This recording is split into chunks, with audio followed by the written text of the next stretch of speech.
Case 1. Jocelyn Ortega. It was supposed to be an ordinary Thursday afternoon in one of Manhattan's most prestigious neighborhoods. Marina Krim had taken her 3-year-old daughter, Nessie, to a swimming lesson at the nearby YMCA, leaving her 2 other children, 6-year-old Lucia, known to everyone as Lulu, and 2-year-old Leo, in the care of their longtime nanny, Jocelyn Ortega. The arrangement was routine.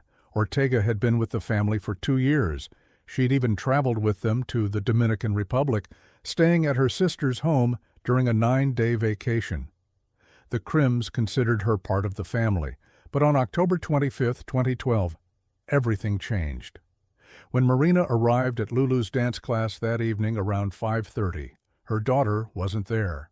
Ortega hadn't shown up. Marina felt a cold knot of concern tightening in her stomach. She tried calling. No answer. She texted. Nothing. The silence was wrong. Everything was wrong.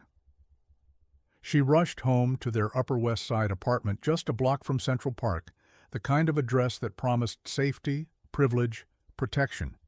The lights were off. Marina's unease turned to panic. She went back to the lobby and asked the doorman if he'd seen her children leave. He hadn't. Steeling herself, Marina climbed the stairs and entered her apartment. What she discovered in the bathroom would shatter her world forever. Lulu and Leo were lying in the bathtub, their small bodies covered in blood, their throats slashed so deeply they were nearly decapitated. The water around them had turned crimson, and standing there, illuminated by the dim light, was Jocelyn Ortega, the woman Marina had trusted with her children's lives. Ortega had a knife in her hand and a self-inflicted wound to her own neck. Marina's scream echoed through the building, a sound the doorman would later describe as inhuman, a primal wail of agony that no parent should ever have to make. She grabbed Nessie and fled, the 3-year-old having witnessed a scene no child should ever see. The doorman called 911, but it was already too late. Lulu and Leo were pronounced dead. As police swarmed the apartment building, piecing together the horror, a chilling picture emerged. Ortega had meticulously planned the murders. She'd waited until she was alone with the children, selecting 2 kitchen knives with care. Then, in what prosecutors would later call a calculated act of rage, she'd attacked Lulu and Leo with savage brutality, stabbing them repeatedly before placing their bodies in the tub. But why? That question would haunt the case from beginning to end. 50-year-old Jocelyn Ortega was a naturalized U.S. citizen who'd immigrated from the Dominican Republic. She lived in Manhattan with her son, sister, and niece. By all accounts, the Krims had been happy with her work until recently. In the weeks leading up to the murders, tensions had begun to surface. The Krims had grown concerned about Ortega's late hours and her reluctance to emerge from her room early on the 3 mornings each week when Deborah worked. About a week before the children died, they'd issued an ultimatum: be more diligent or else. Was this workplace friction enough to trigger a double homicide? Prosecutors believed there was something darker at play: jealousy, resentment, and rage aimed at Marina Krim herself. Ortega allegedly resented the Krims' wealth, their happiness, their seemingly perfect life. She struggled financially, unable to provide adequately for her own son, while the Krim children had everything. Some speculated she'd become enraged over payment disputes or workload complaints. But Ortega's defense team painted a different picture entirely. When the case finally went to trial in March 2018, more than 5 years after the murders, Ortega's attorney, Valerie Van Leer Greenberg, argued that her client had been suffering from severe mental illness. According to the defense, Ortega had a documented history of hearing voices and dissociating from reality since the age of 16. She'd battled depression, psychotic thinking, and hallucinations for decades. Mental illness does not announce itself like a bad cough or a limp, Van Leer Greenberg told the jury. Sometimes it sneaks up and nestles in before anyone takes notice. The defense presented a psychiatrist, Dr. Karen Rosenbaum, who testified that Ortega had told her she was receiving commands from the devil. She finally told me that voices told her to kill people, kill herself, and eventually she told me they told her to kill the children, Rosenbaum said. But prosecutors weren't buying it. They presented their own psychiatric experts who insisted Ortega knew exactly what she was doing. In a videotaped conversation with a psychologist, Ortega denied that the devil had anything to do with the murders. Prosecutor Courtney Groves told jurors that Ortega's actions that day, selecting knives, waiting until she was alone, attempting to take her own life afterward, all demonstrated calculated intent. She knows that killing them was wrong, Groves said. Throughout the 6-week trial, jurors were subjected to horrific details and gruesome crime scene photos. The Krim family sat in the courtroom, reliving their nightmare day after day. When Marina Krim took the stand, she turned to face Ortega directly before testifying, wanting to look into the eyes of the woman who'd murdered her children. Marina described the moment she opened the bathroom door and found Lulu and Leo. "It was a scream you can't imagine is even inside of you," she said through tears. "I don't even know where it came from. I just thought, I'm never going to be able to talk to them ever again. They are dead. I just saw my kids dead." As she left the witness stand, Marina yelled at Ortega, "You're gross, you're disgusting." Ortega showed almost no emotion throughout the trial, staring straight ahead with a blank expression. The only time she reacted was when she forcefully shook her head and mouthed "no" during testimony, suggesting the Krims had treated her well.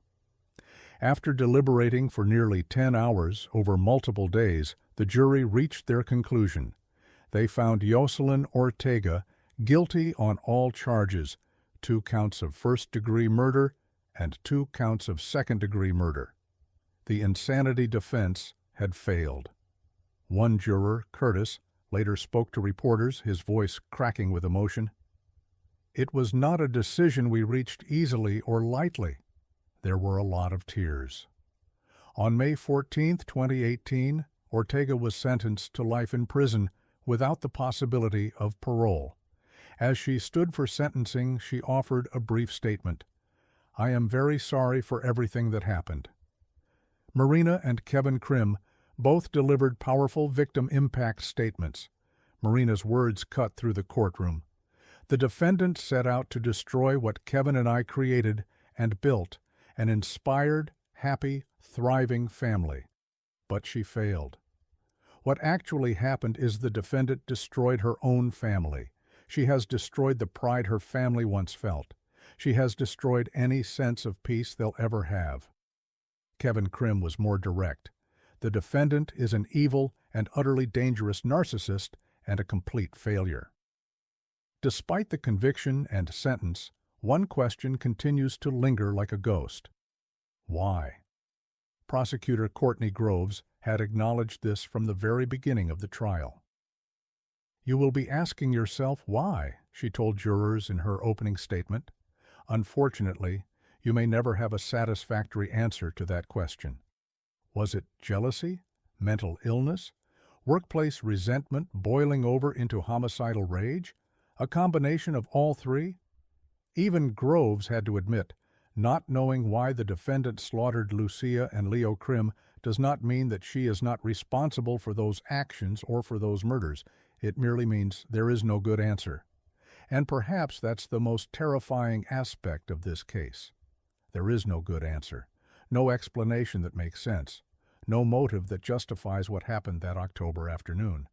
The Krim family has worked to ensure that Lulu and Leo are remembered for the joy they brought to the world, not just the horror of how they left it. Marina continued her blog, writing about grief, resilience, and the daughter who survived. The family later welcomed 2 more children, determined not to let Ortega's evil define their future. But the scars remain. Nessie, who was only 3 years old, witnessed the immediate aftermath of her siblings' murders. Marina can never return to that Upper West Side apartment. The family had to start over in a different home, carrying the weight of an unspeakable loss.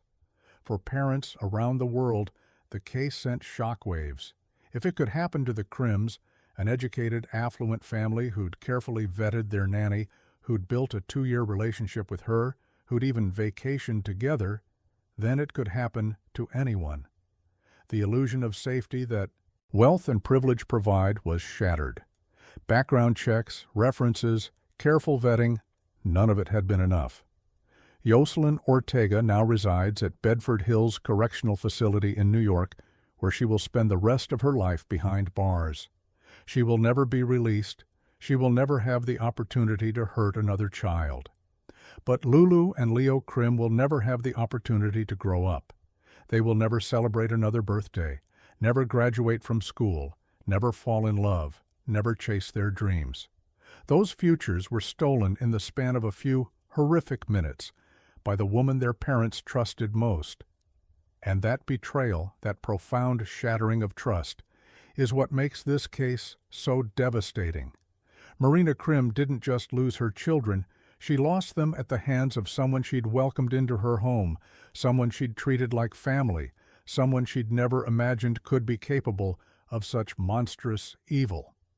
The question of why may never be answered, but the lesson is clear. Trust, no matter how carefully built, can be destroyed in an instant by someone hiding darkness behind a familiar face. Case 2. Sherry Lynn Marlar. In the small town of Kemmerer, Wyoming, population just over 2,500, everyone knows everyone. It's the kind of place where neighbors help neighbors, where leaving your child with a local babysitter feels as safe as leaving them with family. It's a community built on trust, on the assumption that people are fundamentally good. But in November 2022, that trust was shattered in the most horrific way imaginable.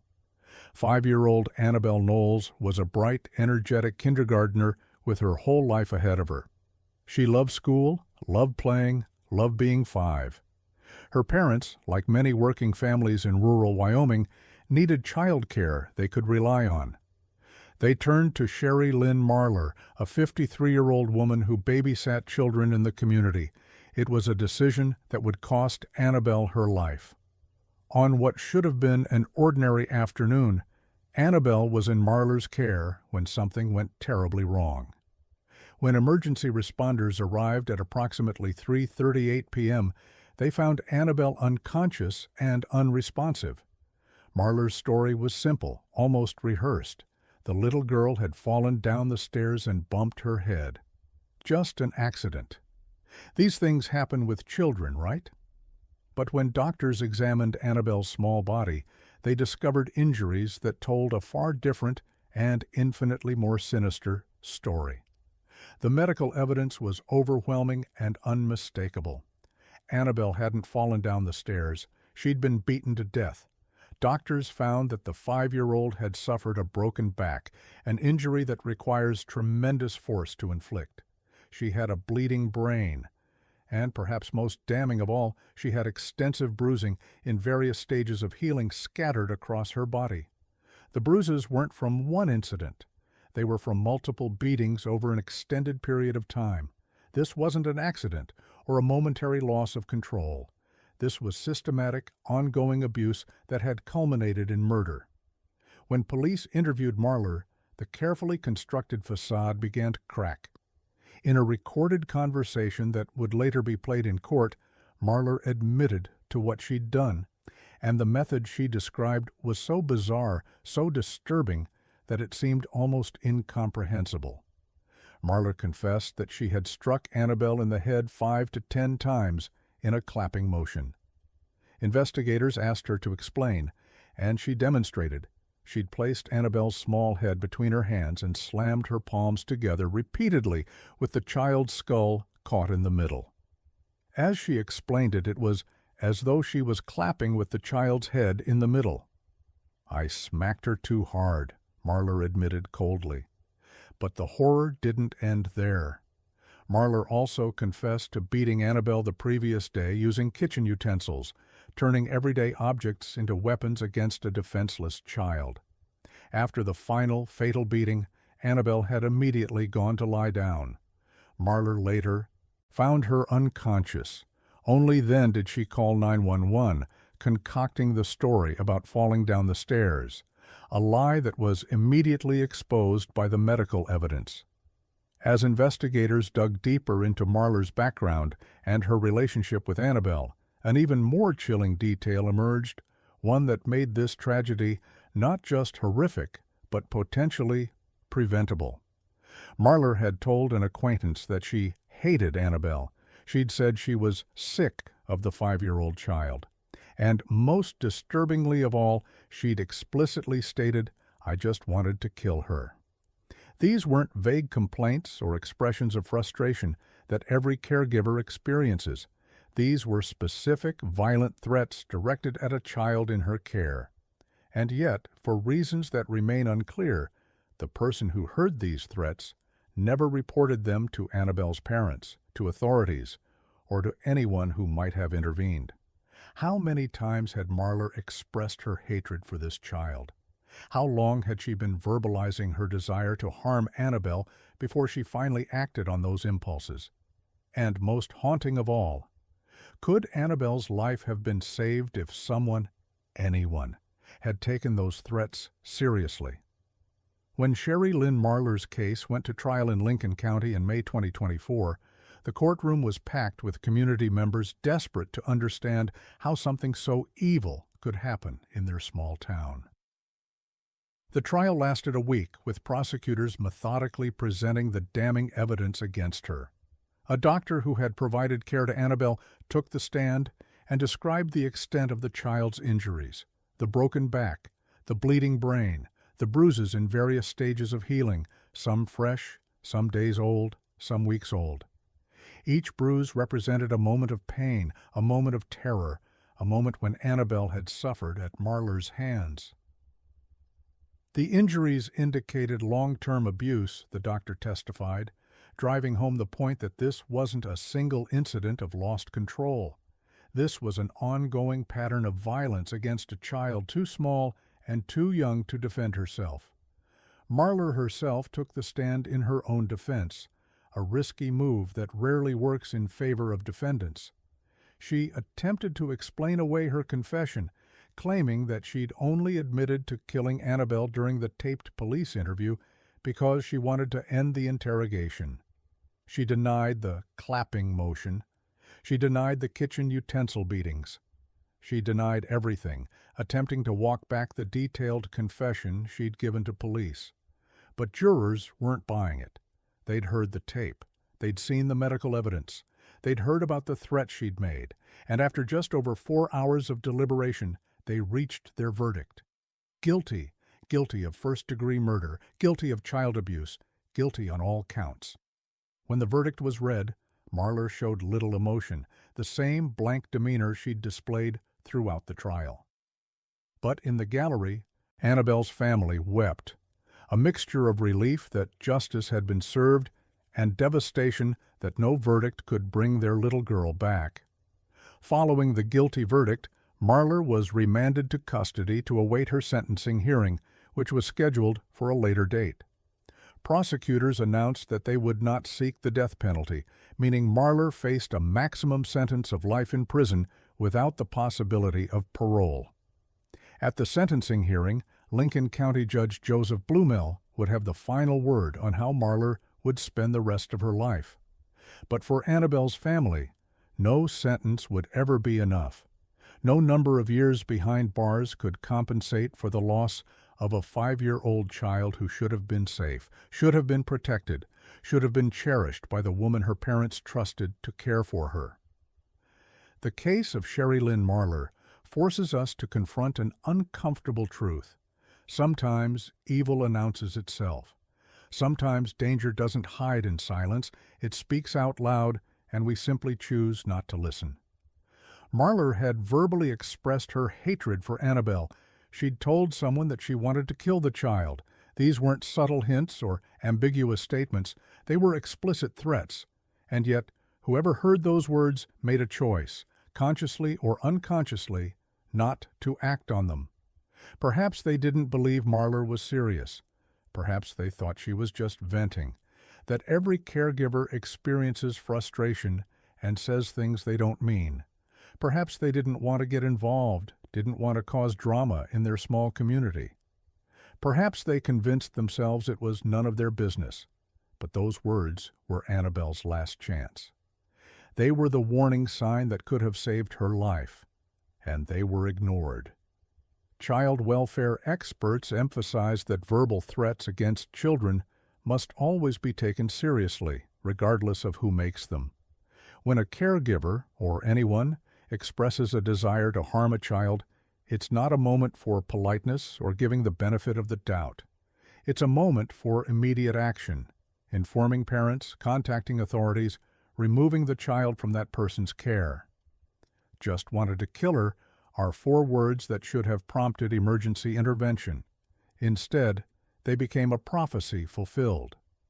What makes Annabelle Knowles' death so particularly heartbreaking is that the evidence suggests it could have been prevented, not once, but multiple times.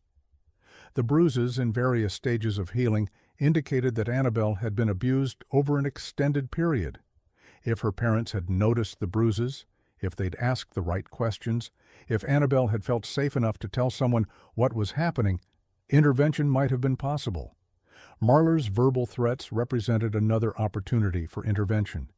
If the person who heard those threats had reported them, Annabelle might never have been left in Marlar's care again. Even on the day Annabelle died, when Marlar beat her with kitchen utensils, the day before the fatal clapping attack, there was still time.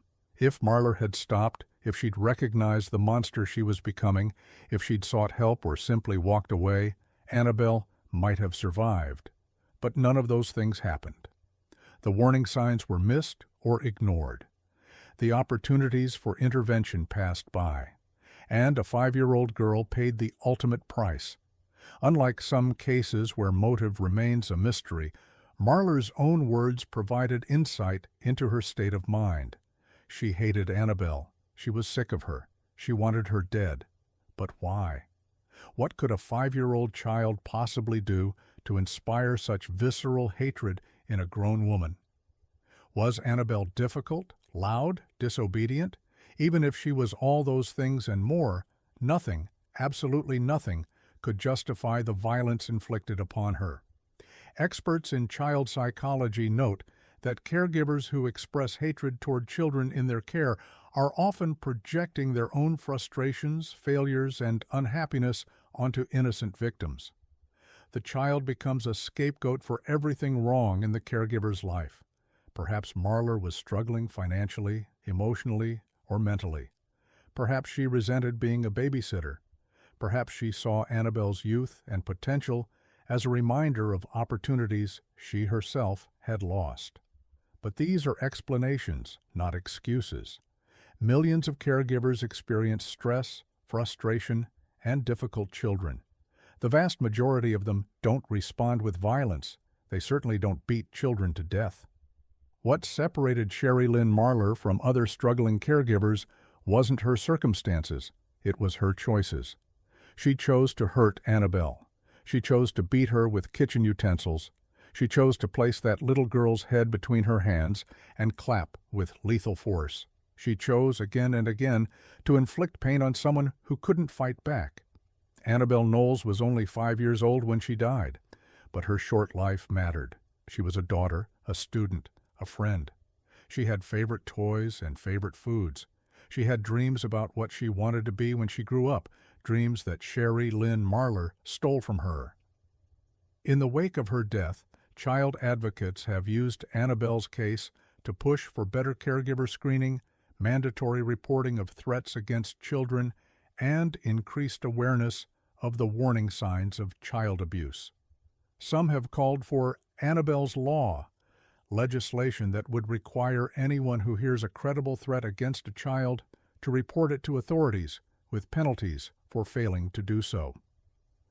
The legal concept of duty to report exists in many states, but it typically applies only to mandated reporters like teachers, doctors, and social workers. Annabelle's case has sparked conversation about expanding that duty to include anyone who becomes aware of a threat against a child.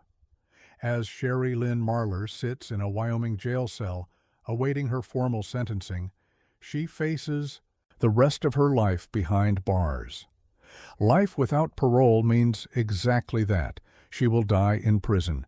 She will never again walk free. She will never again have access to vulnerable children. She will never again have the opportunity to harm an innocent child the way she harmed Annabelle. But for Annabelle's family, no sentence can restore what was taken. They will never watch their daughter start first grade. They will never see her lose her first tooth, learn to ride a bike, or celebrate another birthday. They will never hear her laugh, never hold her close, never tuck her in at night. The last time they left Annabelle in Sherry Lynn Marlar's care, they expected to pick up a happy, healthy 5-year-old. Instead, they planned a funeral. If there is anything to be learned from this nightmare, it's this. When someone tells you they want to hurt a child, believe them. When a caregiver expresses hatred for a child in their care, act immediately. When you see bruises on a child's body, ask questions. When your gut tells you something is wrong, trust it. Annabelle Knowles didn't have to die. Her death was not inevitable. It was not an accident. It was not unforeseeable. The warning signs were there. The words were spoken. The opportunities for intervention existed. We just didn't act on them in time. And a kindergartner with her whole life ahead of her paid the price for our collective failure to listen, to see, to protect. Case 3. McCallie Elizabeth Durham. September 13, 2022, started like any other day in Corinth, Mississippi, a small city of about 14,000 people tucked in the northeastern corner of the state, just miles from the Tennessee border. Parents went to work, children went to daycare, and babysitters across town welcomed little ones into their homes. It was ordinary, routine, safe. But for one family, that ordinary Tuesday would become the worst night of their lives. 2 precious children, a 2-year-old boy and his 11-month-old sister, were left in the care of 23-year-old McCallie Elizabeth Durham, a local babysitter who seemed trustworthy enough. The parents had no reason to suspect anything was wrong. Durham had no publicly known criminal history. She was young, available, and willing to watch both children. In a small town like Corinth, that was often enough.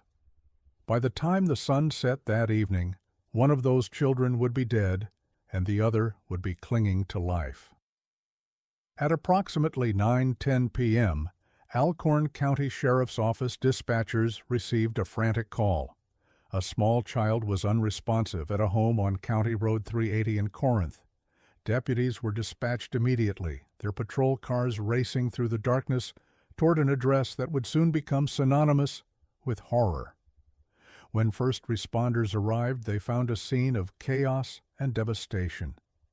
The 2-year-old boy was unconscious, his small body covered in multiple bruises and marks. His breathing was shallow, his pulse weak. Paramedics worked frantically to stabilize him, but his injuries were catastrophic.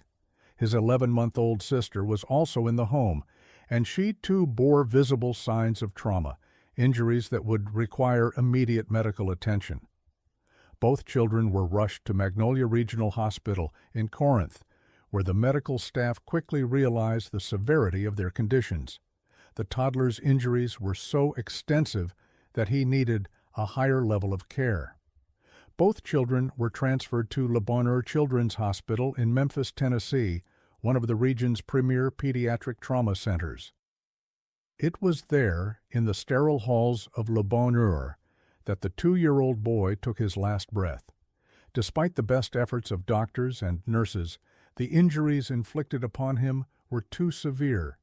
He died shortly after arrival, leaving behind parents who'd sent their healthy, happy toddler to a babysitter just hours before.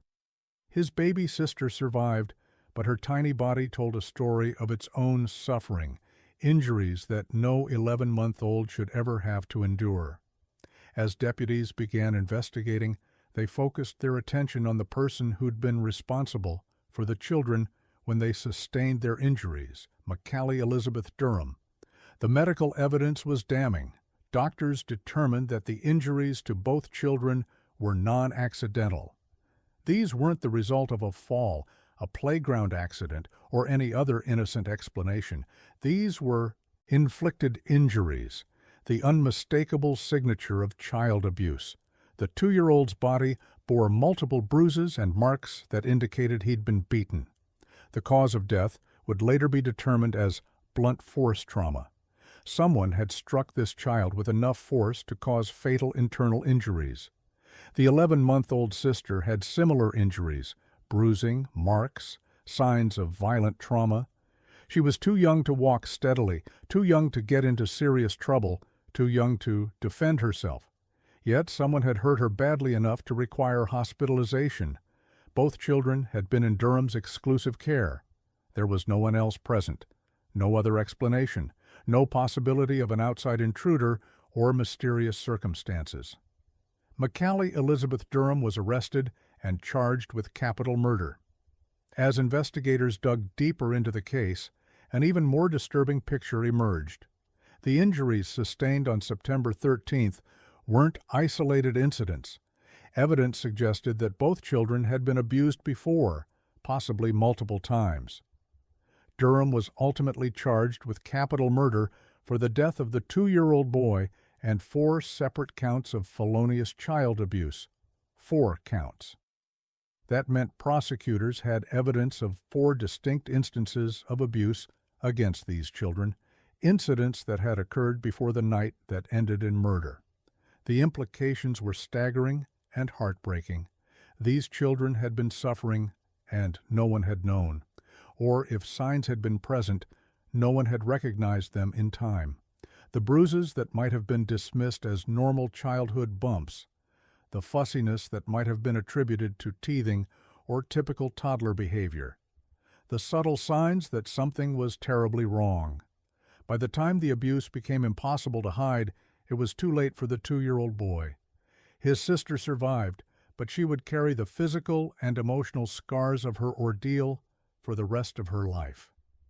What happened in that home on County Road 380 on the night of September 13, 2022? What could possibly drive a 23-year-old woman to beat 2 defenseless children, a toddler and an infant, with such brutal force? Durham offered no public explanation, no confession detailing her state of mind, no interview explaining what triggered the violence, no courtroom statement revealing her motivation. The why remained locked behind her silence, leaving everyone searching for answers that might never come. Was she overwhelmed by the responsibility of caring for 2 young children? Was one of them crying inconsolably? Did the toddler have an accident or refuse to obey? Did the baby need a diaper change at an inconvenient moment? Or was there something darker at play, a sadistic streak, an explosive temper, or a complete lack of empathy for human suffering? Child abuse experts note that perpetrators often escalate over time. The pattern suggested by the 4 child abuse charges indicates that Durham may have been hurting these children for weeks or even months before the fatal night. Each incident might have started small, a hard squeeze, a rough shake, a slap, before gradually escalating to more severe violence. But why attack both children on the same night? Were they both crying? Did one witness what was happening to the other? Or did Durham make a calculated decision to hurt both of them, perhaps realizing that her prior abuse might be discovered and deciding to eliminate the evidence? We may never know. What we do know is that 2 innocent children suffered at her hands, and one of them never made it home. For more than 2 years, the case moved through Mississippi's legal system. Durham was held in custody, facing the most serious charges the state could bring: capital murder, which in Mississippi can carry the death penalty or life imprisonment without parole. As the case dragged on, the children's family lived in a state of suspended grief, unable to fully mourn while waiting for justice, unable to move forward while the legal process ground slowly ahead. The surviving sister required ongoing medical care and therapy, a constant reminder of the trauma she'd endured. Then, in December 2024, the case finally reached its conclusion, not through a lengthy trial, but through a guilty plea. On Friday, December 13, 2024, McCallie Elizabeth Durham stood before Circuit Judge Michael P. Mills, Jr. in Alcorn County and admitted what she'd done. She pleaded guilty to capital murder. She pleaded guilty to 4 counts of felonious child abuse. There would be no trial, no jury, no opportunity for her defense attorney to argue for her innocence or present mitigating circumstances. Durham had made the decision to accept responsibility for her crimes, or perhaps more accurately, to accept the inevitable verdict that awaited her if the case went to trial. Judge Mills sentenced her to the maximum punishment available under Mississippi law, life imprisonment in the custody of the Mississippi Department of Corrections for the capital murder charge, plus an additional 40 years for the child abuse charges. Durham would not be eligible for parole. She would not be eligible for any other form of release from incarceration. She would spend every remaining day of her life behind bars, a 25-year-old woman with no hope of ever walking free again. While Durham's fate was sealed, the children's family was left to pick up the pieces of their shattered lives. They had lost their 2-year-old son, a child who should have been learning to talk in full sentences, playing with toys, experiencing the wonder of childhood.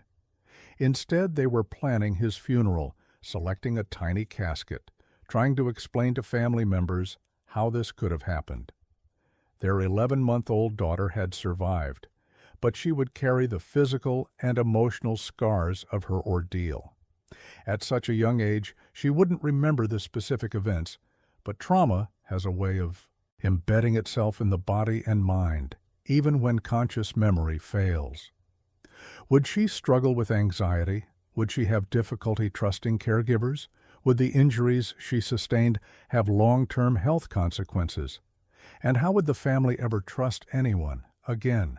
How could they leave their surviving daughter in someone else's care without being paralyzed by fear? How could they move forward, knowing that the person they'd entrusted with their children's safety had destroyed their family?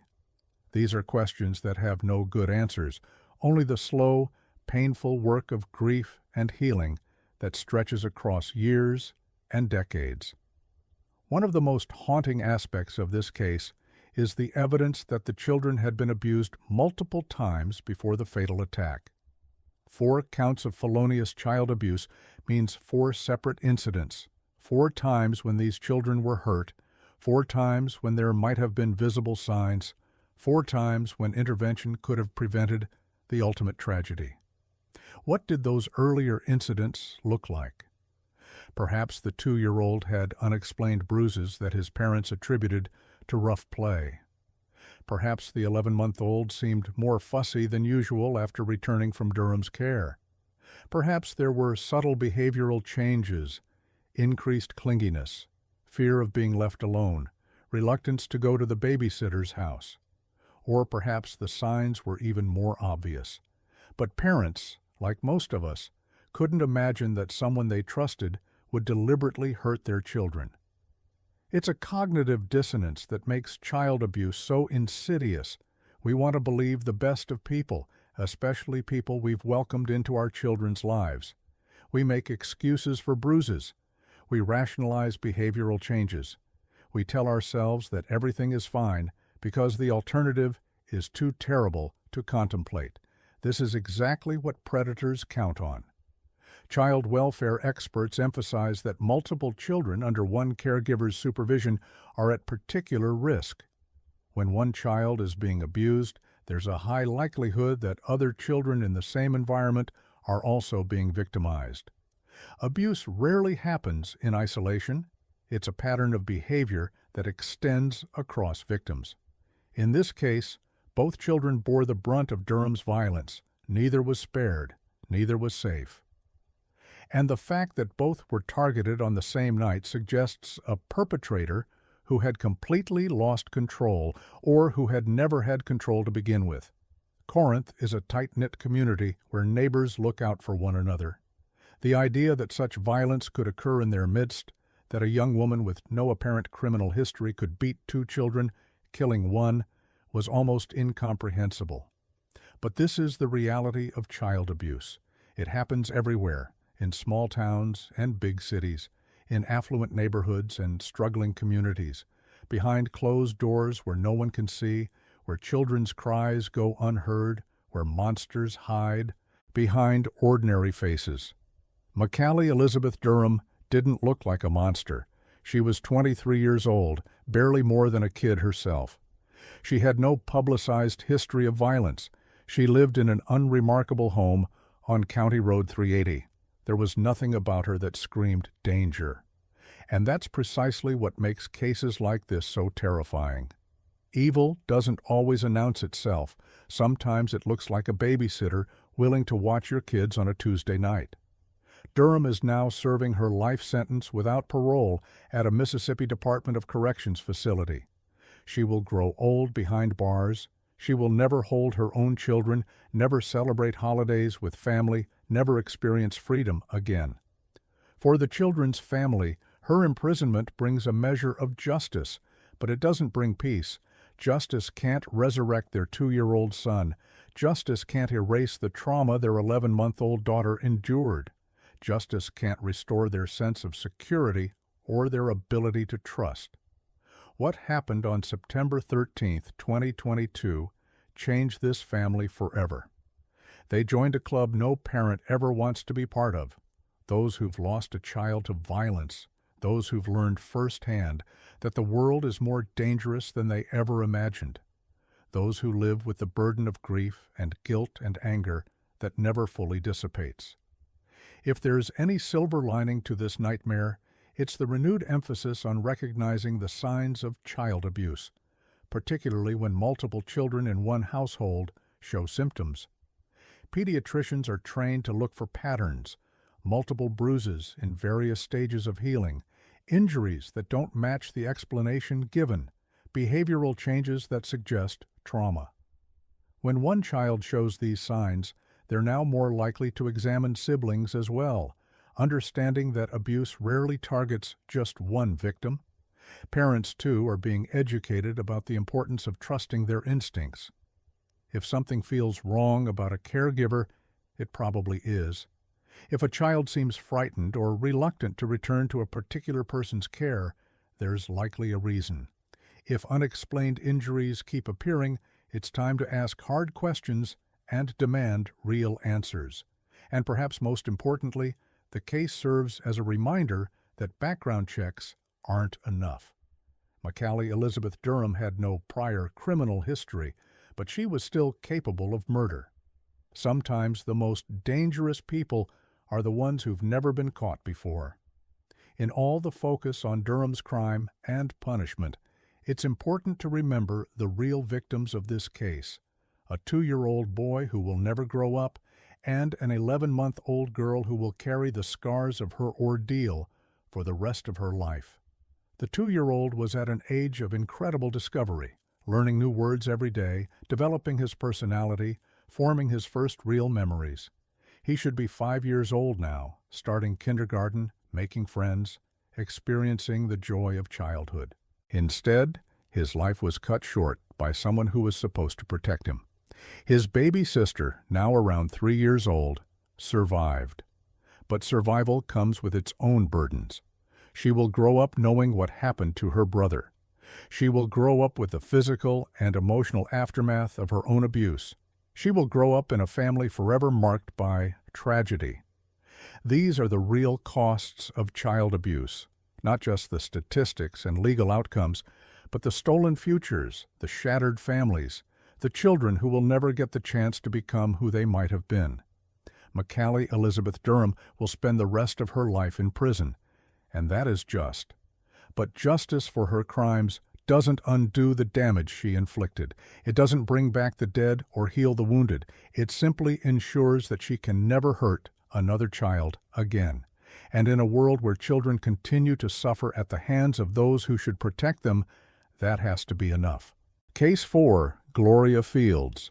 In February 2016, a mother in Staten Island's Park Hill neighborhood made what should have been a routine childcare arrangement.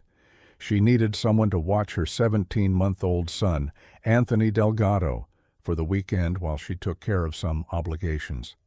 She turned to a neighbor in her apartment building, a woman named Gloria Fields, who lived just floors away.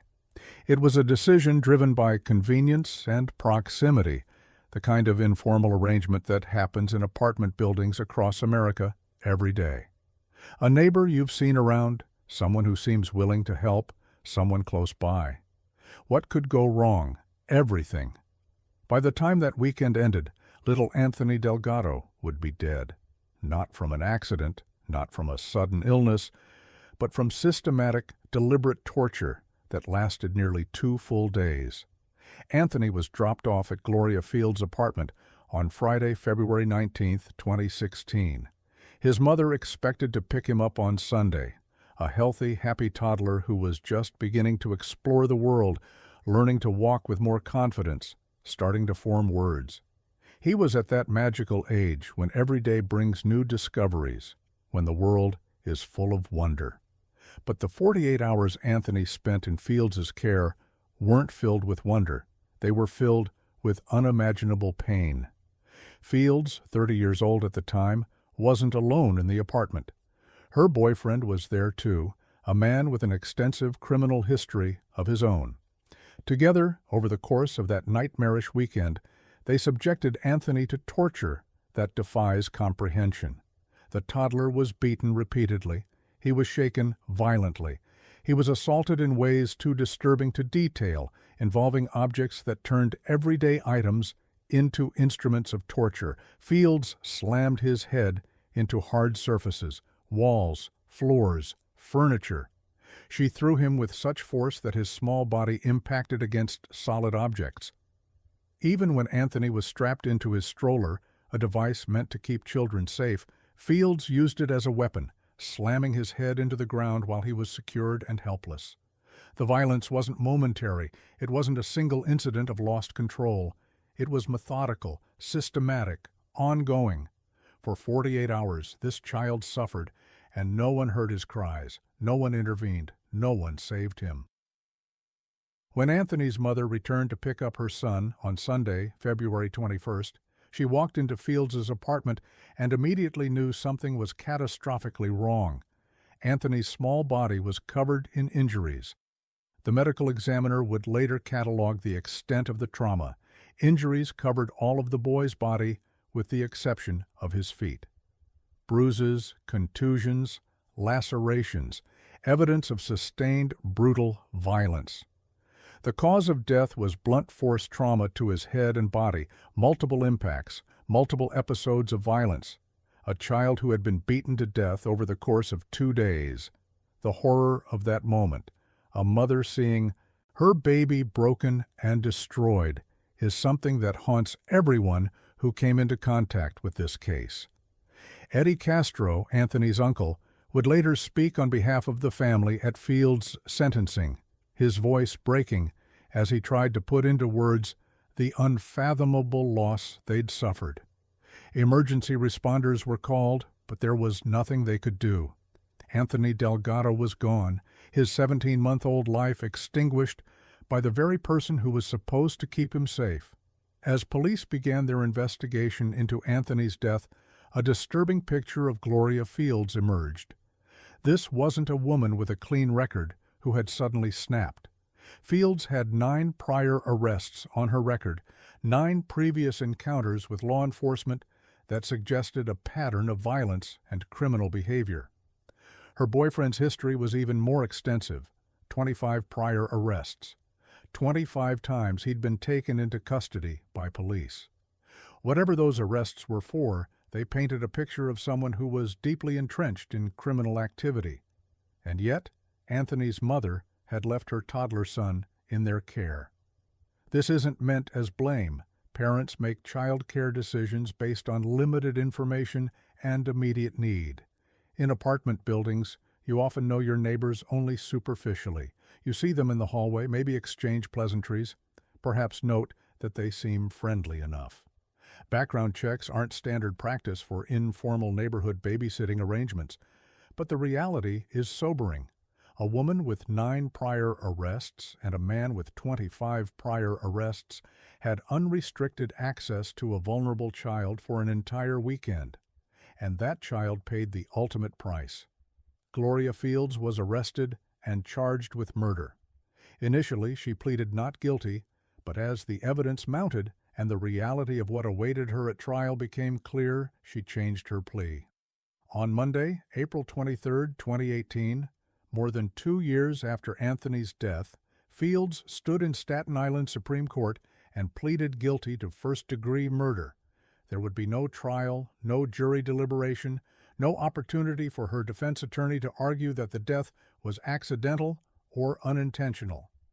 Fields had made a calculated decision: accept responsibility and hope for some measure of mercy in sentencing, or face a jury that would hear the full, horrific details of what she and her boyfriend had done to Anthony Delgado over that February weekend. The sentencing hearing was scheduled for the following day, Tuesday, April 24th. Supreme Court Judge Wayne Ozzie would determine how many years Fields would spend behind bars, though, given the guilty plea to first-degree murder, the range was essentially life in prison. When the family gathered in the courtroom for Fields' sentencing, they brought with them 2 years of grief, anger, and trauma. Eddie Castro, Anthony's uncle, delivered a victim impact statement on behalf of Anthony's mother, who was too devastated to speak herself. The words he spoke represented not just one family's loss, but the voiceless suffering of a 17-month-old child who had endured torture at the hands of someone who should have protected him. Every bruise on Anthony's body, every moment of pain, every cry that went unheard during those 48 hours of hell. Judge Wayne Ozzie listened to the family's statements, reviewed the evidence, and prepared to deliver Fields' sentence. But before he announced the prison term, he paused to address Fields directly, and what he said captured the profound horror everyone in that courtroom felt. "This is the most disturbing case I've ever presided over," Judge Ozzie said, his voice heavy with the weight of what he'd witnessed on the bench. He noted something particularly chilling. Throughout the victim impact statements, as Anthony's family poured out their grief and rage, Gloria Fields sat emotionless. No tears, no remorse, no visible reaction to the suffering she'd caused. "I was watching you as Mr. Delgado gave his statement," the judge continued. "You showed no emotion. It just confirms my belief that you're just depraved in some way." Depraved. It's a strong word, but in this case, it seemed inadequate to capture the full scope of Fields' actions. Judge Ozzie sentenced Gloria Fields to 23 years to life in prison. She would serve a minimum of 23 years before becoming eligible for parole, and, given the nature of her crime, parole was far from guaranteed. As the sentence was read, Anthony's family applauded. It wasn't joy. How could there be joy when Anthony was gone forever? But relief that Fields would spend decades behind bars, unable to hurt another child. Richmond County District Attorney Michael E. McMahon released a statement that echoed the family's sentiments. "This defendant deserves to spend the rest of her life in prison for the atrocious and sickening crimes she committed, and today's sentence ensures just that. No family should ever have to experience the loss of a child in this way, and the entire DA's office continues to send our thoughts and prayers to the family of the young victim." What drives a human being to torture a toddler over the course of 48 hours? What kind of person can look at a 17-month-old child and see not innocence and vulnerability, but a target for violence? Fields never explained herself. She never offered insight into her state of mind that weekend. She never articulated what Anthony could possibly have done, crying, fussing, needing care, that would trigger such sustained brutality. Child abuse experts note that the systematic nature of the torture suggests something beyond momentary anger or frustration. This wasn't a single blow struck in a moment of rage. This was ongoing violence over 2 days, violence that would have required Fields to make a choice again and again, to hurt this child. Some perpetrators of child abuse are driven by sadism. They derive satisfaction from inflicting pain. Others are driven by rage that has nothing to do with the child, who simply becomes a convenient target for anger that originates elsewhere in the perpetrator's life. Still others lack the fundamental capacity for empathy that prevents most people from harming the helpless. Whatever Field's motivation, the result was the same. A 17-month-old child suffered immensely before dying from injuries no toddler should ever sustain. While Fields took the brunt of the legal consequences, questions remained about her boyfriend's role in Anthony's death. He was present in the apartment during that 48-hour period. He had 25 prior arrests. What did he do during those 2 days? Did he participate in the violence? Did he stand by and watch? Did he try to stop it? The public record doesn't fully answer these questions, leaving a frustrating gap in the narrative. If he participated, why wasn't he charged with murder? If he witnessed the abuse and did nothing, why wasn't he charged with failure to protect? These unanswered questions underscore a common problem in child abuse cases. Determining who did what and when can be extraordinarily difficult, particularly when the only witness is a child too young to speak or a child who doesn't survive. Anthony Delgado lived for only 17 months, but his death became a rallying cry for better protections for children in informal care arrangements. Child welfare advocates used Anthony's case to push for increased awareness about the risks of informal babysitting, particularly arrangements made with neighbors or acquaintances who haven't been properly vetted. They emphasized the importance of running background checks before leaving children in anyone's care, trusting parental instincts when something feels wrong, looking for signs of abuse when children return from caregivers, understanding that criminal history matters. Someone with multiple arrests may not be safe around children, but these lessons came too late for Anthony. He needed these protections before that February weekend, not after. Throughout all the legal proceedings, Anthony's mother carried a burden that no parent should bear, the knowledge that she'd left her son in the care of someone who killed him. This isn't about blame. She didn't know what Gloria Fields was capable of. She couldn't have predicted the horror that awaited her son. She made a child care decision that millions of parents make every day, trusting a neighbor to provide basic care for a weekend. But grief doesn't follow logic. Every parent who loses a child to violence, particularly when that violence occurs while the child is in someone else's care, carries the weight of what if. What if I'd checked more carefully? What if I'd trusted my instincts? What if I'd been there? These questions have no good answers. They're the cruel companions of grief, the thoughts that wake you at 3 a.m., the burden you carry for the rest of your life. Gloria Fields is now serving her sentence of 23 years to life in a New York state prison. She's eligible for parole in the 2030s, though given the nature of her crime, the parole board is unlikely to view her favorably. She will spend her 40s, 50s, and possibly beyond behind bars. She will miss out on decades of freedom, decades of life outside prison walls. And that is justice, imperfect justice, but justice nonetheless. For Anthony's family, her imprisonment brings some measure of closure. The person responsible for their child's death has been held accountable.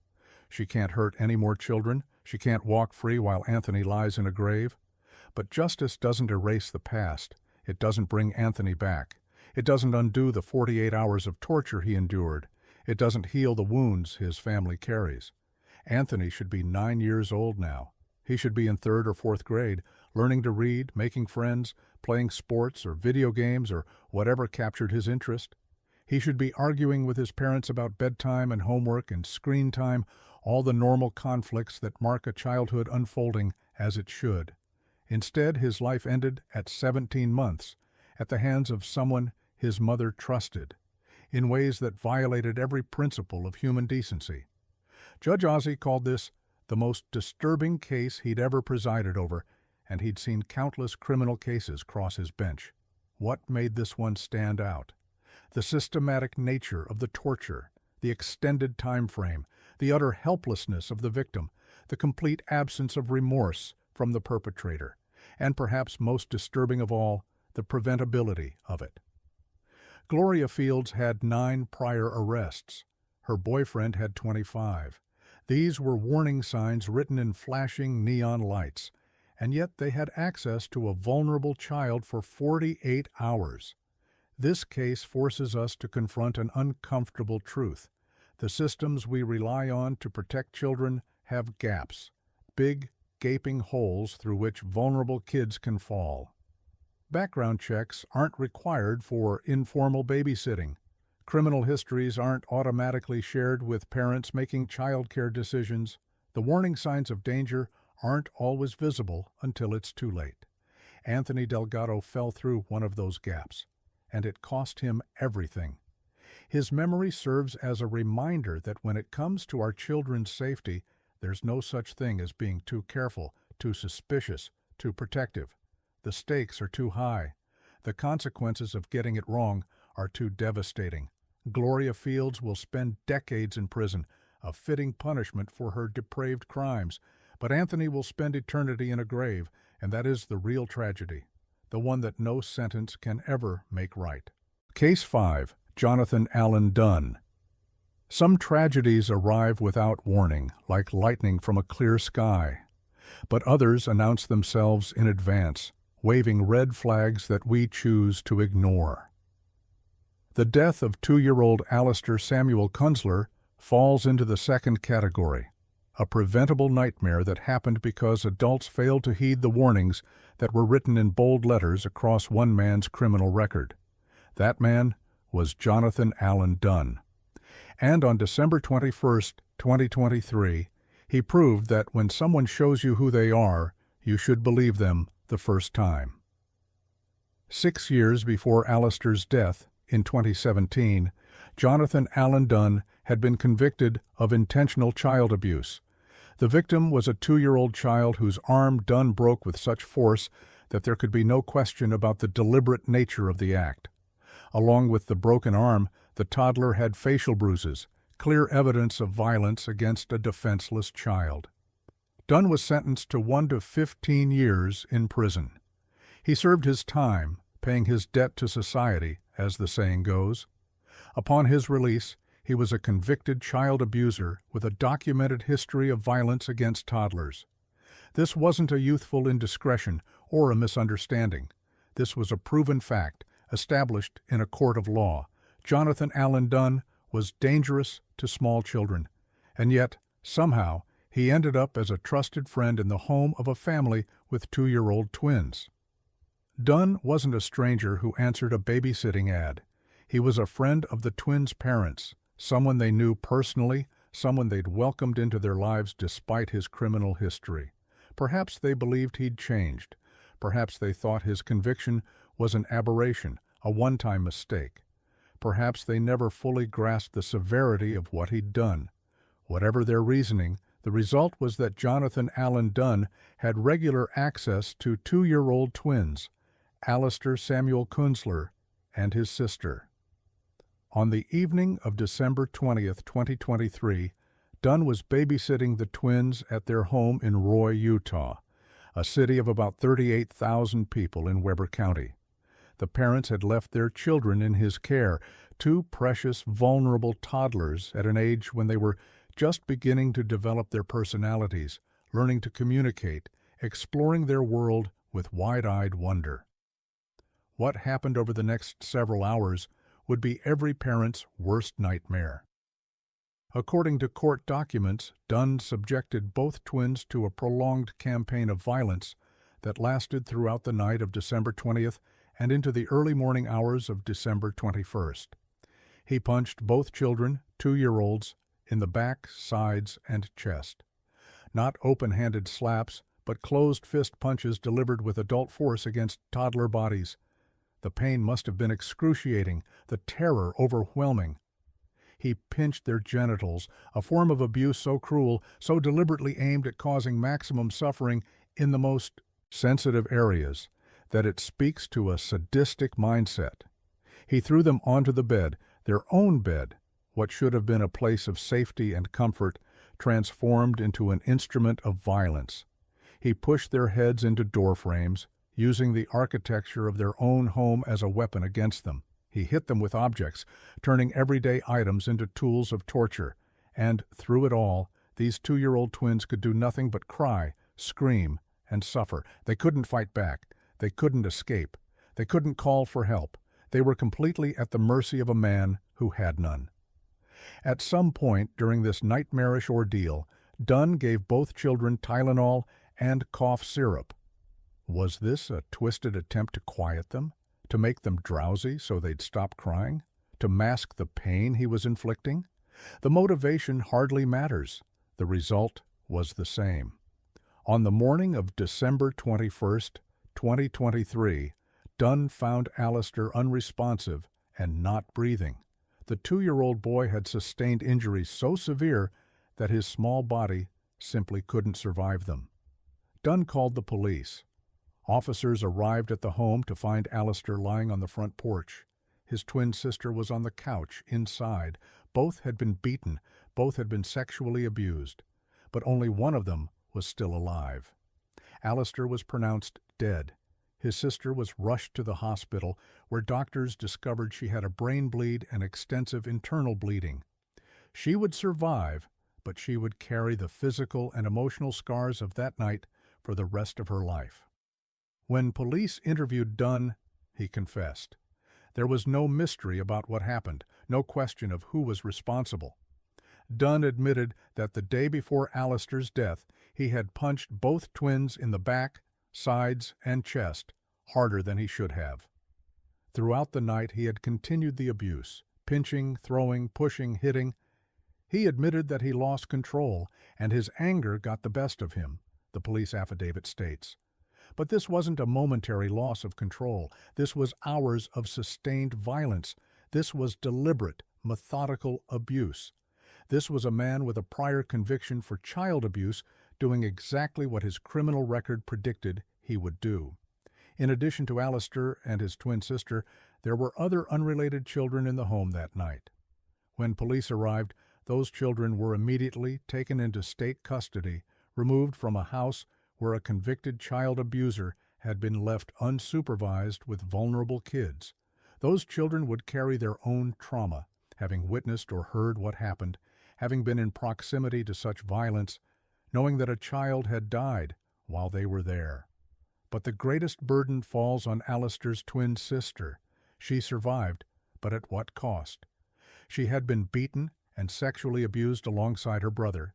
She had experienced the same terror, the same pain, and then she had to live with the knowledge that her twin, the person who'd shared a womb with her, who'd been her constant companion since before birth, was gone. Twins often have a unique bond, a connection that starts before language and conscious memory. To lose that bond at age 2 in such a violent and traumatic way is a wound that may never fully heal. Jonathan Allen Dunn was arrested and charged with a litany of crimes that captured the full scope of his actions that night.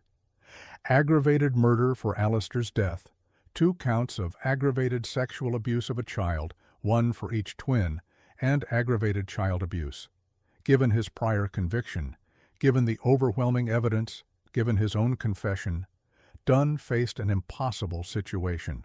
There was no credible defense, no way to argue innocence, no mitigating circumstances that could explain away what he'd done, so Dunn made a deal. He pleaded guilty to all charges, aggravated murder, 2 counts of aggravated sexual abuse of a child, and aggravated child abuse. In exchange, prosecutors agreed to a specific sentence rather than leaving it entirely to the judge's discretion. In August 2024, 2nd District Judge Noel Hyde sentenced Dunn according to the terms of that agreement. Life in prison, without the possibility of parole for the aggravated murder of Alistair Samuel Kunstler, concurrent sentences of 15 years to life for the 2 sexual abuse charges, concurrent sentence of 1 to 15 years for the child abuse charge. The use of concurrent means the sentences run at the same time, not one after another. But it hardly matters. Life without parole means exactly what it says. Jonathan Allen Dunn, now 37 years old, will spend every remaining day of his life behind bars. He will die in prison. There will be no parole hearing, no opportunity for release, no second chance. And that is justice. Imperfect, insufficient justice for the life of a 2-year-old boy, but justice nonetheless. Here's what makes this case so particularly enraging. It didn't have to happen. In 2017, the criminal justice system worked. Dunn was caught abusing a child. He was prosecuted. He was convicted. He served time. The system identified him as a danger to children and punished him accordingly. But then the system failed because somehow, despite that conviction, despite that documented history, despite that clear and obvious red flag, Dunn ended up with unsupervised access to 2-year-old twins. How does this happen? How does a convicted child abuser end up babysitting toddlers? The answer, unfortunately, is disturbingly simple because the parents allowed it. This isn't about victim blaming. The only person responsible for Alistair's death is Jonathan Allen Dunn. But it is about acknowledging a hard truth. Parents have a responsibility to protect their children, and that includes thoroughly vetting anyone who has access to them. A conviction for child abuse isn't a private matter, it's public record. It's information that's available to anyone who takes the time to look. And when someone has a documented history of breaking a 2-year-old's arm, that's information that matters. Critically, vitally, life or death matters. Did the parents know about Dunn's conviction? If they did, how did they rationalize allowing him near their children? If they didn't, why didn't they check? These are uncomfortable questions with no good answers. But they're questions that need to be asked because other children's lives may depend on the answers. Dunn's case exposed what child safety advocates call a critical failure in protecting vulnerable children. The failure wasn't in the criminal justice system. He'd been convicted and punished. The failure was in the informal, social systems that allow convicted offenders to reintegrate into communities without adequate monitoring or restrictions. In many states, convicted child abusers aren't subject to the same kinds of restrictions and monitoring as sex offenders. They're not required to register. Their neighbors aren't notified. There are no legal barriers preventing them from being around children, unless those barriers are imposed as specific conditions of parole or probation. Once Dunn completed his sentence, he was legally free to associate with whomever he chose, including families with small children. The law didn't prevent the twins' parents from allowing him into their home. The law didn't require him to disclose his conviction to people who might leave children in his care. This is a gap in our protective systems, a gap that Alistair Samuel Kunstler fell through with fatal consequences. In the aftermath of Alistair's death, his family created a GoFundMe page seeking support. In their statement, they called Dunn a complete monster, words that seem inadequate to describe someone who tortured 2-year-old twins, killing one, and permanently traumatizing the other. The GoFundMe represented more than just a request for financial help with funeral expenses and medical bills. It was a cry of grief from a family torn apart by violence that should never have touched their lives. Alistair should be approaching his 3rd birthday now. He should be talking in full sentences, asserting his independence, developing his personality. His twin sister should have her constant companion by her side, the person who understood her better than anyone else in the world. Instead, there's a grave, a traumatized survivor, and a family asking themselves every day, how did we not see this coming? How did we not know? How do we live with this? One of the most troubling aspects of this case is that Dunn was described as a friend of the twins' parents. This wasn't a stranger, a babysitter hired through an agency, or even a distant acquaintance. This was someone the parents knew well enough to consider a friend, someone they trusted enough to leave their children with. How does friendship cloud judgment when it comes to child safety? Do we give friends a pass on red flags we'd notice in strangers? Do we make excuses for concerning behavior because we know them and they'd never hurt our kids? The psychological literature on this phenomenon is clear. We're terrible at assessing risk when it comes to people we know personally. We trust our friends. We give them the benefit of the doubt. We rationalize warning signs. We tell ourselves that their past mistakes don't define them, that people change, that we're different. They'd never hurt our children. But child predators and abusers know this. They know that friendship is the best camouflage. They cultivate relationships with parents specifically to gain access to children. And they count on that friendship to make parents overlook the very warning signs that would make them run in the opposite direction if they saw them in a stranger. Jonathan Allen Dunn's conviction for breaking a 2-year-old's arm wasn't a youthful mistake. It wasn't a misunderstanding. It was a clear, documented history of violence against a child the exact same age as the twins he'd eventually abuse and kill. That conviction should have been disqualifying, full stop. No second chances. No benefit of the doubt. No, but he's our friend. Alistair's twin sister survived the night of December 20, 2023, but she'll carry the consequences for the rest of her life. She suffered a brain bleed, an injury that can have long-term cognitive and developmental effects. She experienced extensive internal bleeding, requiring hospitalization and treatment. Beyond the physical injuries, there's the psychological trauma. She was sexually abused at age 2. She was beaten alongside her brother. She experienced terror and pain at an age when she should have been safe, loved, protected. And as she grows older, she'll eventually understand what happened that night. She'll learn that her twin brother died while she survived. She'll carry survivor's guilt, the burden of wondering why she lived when he didn't.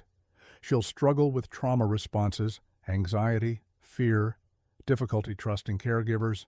Her parents will struggle too, with the guilt of having left their children in Dunn's care, with the grief of losing one child and watching another cope with trauma, with the knowledge that their judgment failed their children in the most catastrophic way possible.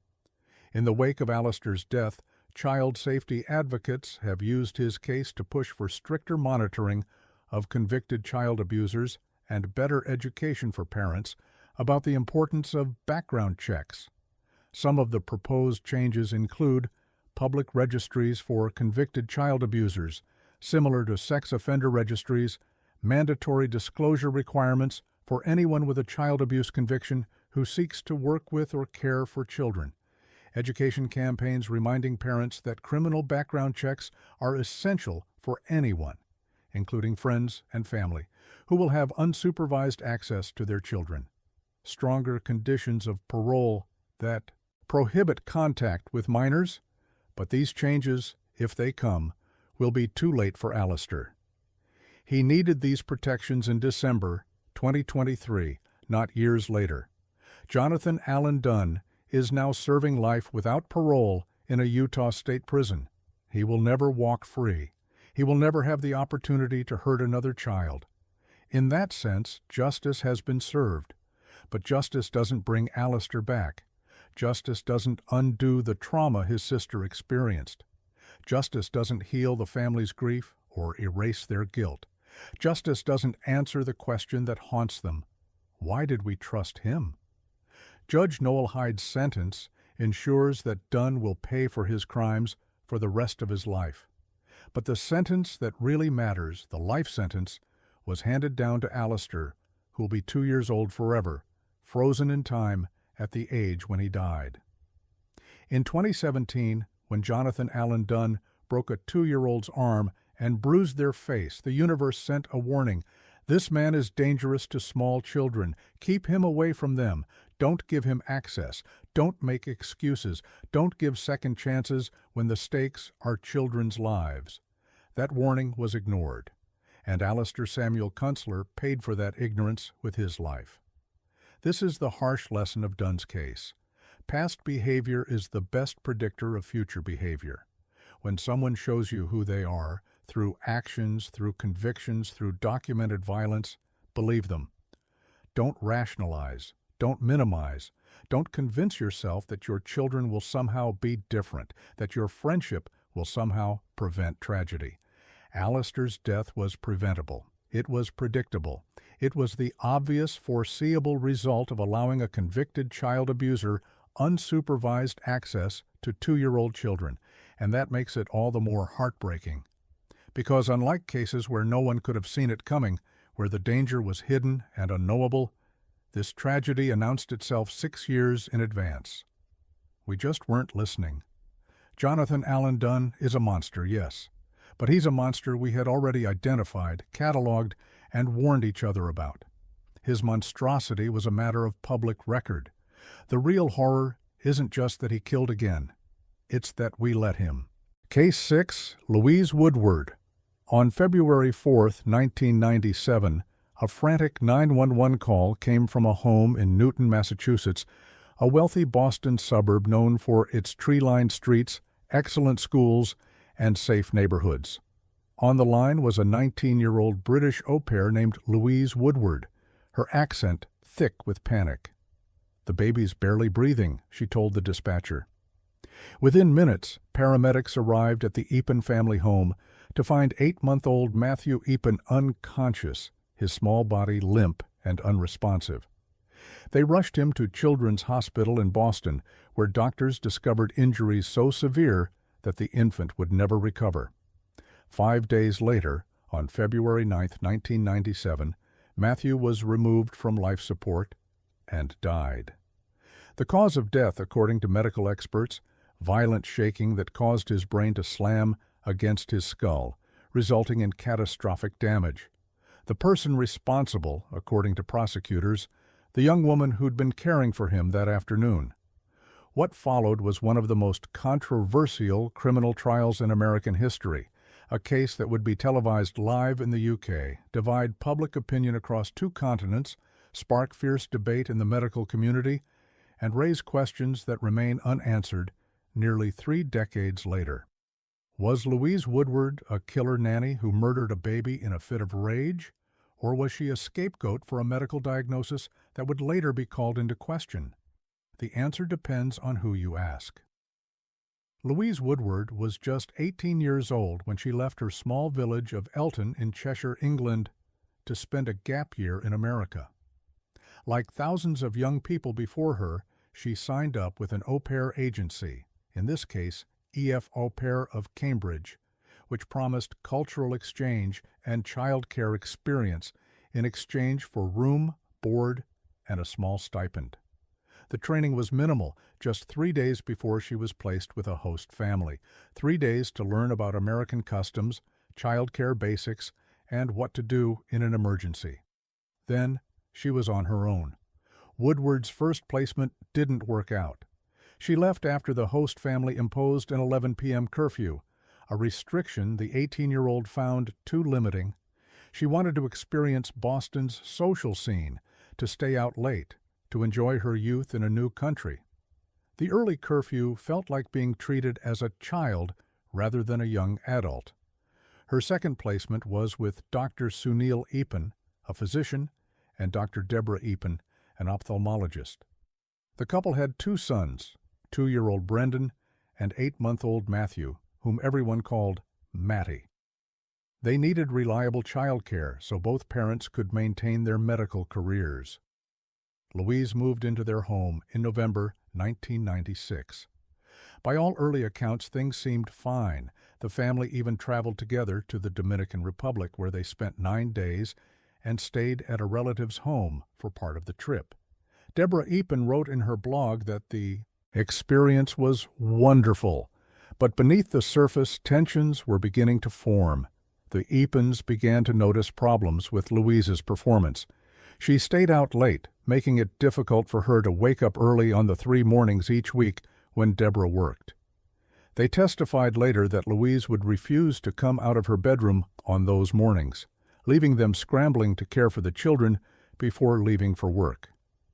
There were also complaints about her attitude, that she seemed resentful of her duties, Annoyed by the demands of caring for two young children, frustrated by the reality of au pair life that didn't match her expectations of an exciting American adventure. About a week before Matthew's death, the Epens issued an ultimatum: be more diligent and responsible, or the arrangement wouldn't continue. Louise later claimed she felt stressed and unappreciated. The Epens felt they were reasonable employers dealing with an immature teenager who wanted to party more than she wanted to work. Neither perspective suggested the catastrophe that was about to unfold. That Tuesday afternoon, Deborah Epen was at work while Louise cared for both boys. At some point, according to Louise's later testimony, Matthew became fussy and difficult. She said she popped him on the bed, a British phrase meaning she laid him down, and that he hit his head. In a statement to police, Louise said exactly that.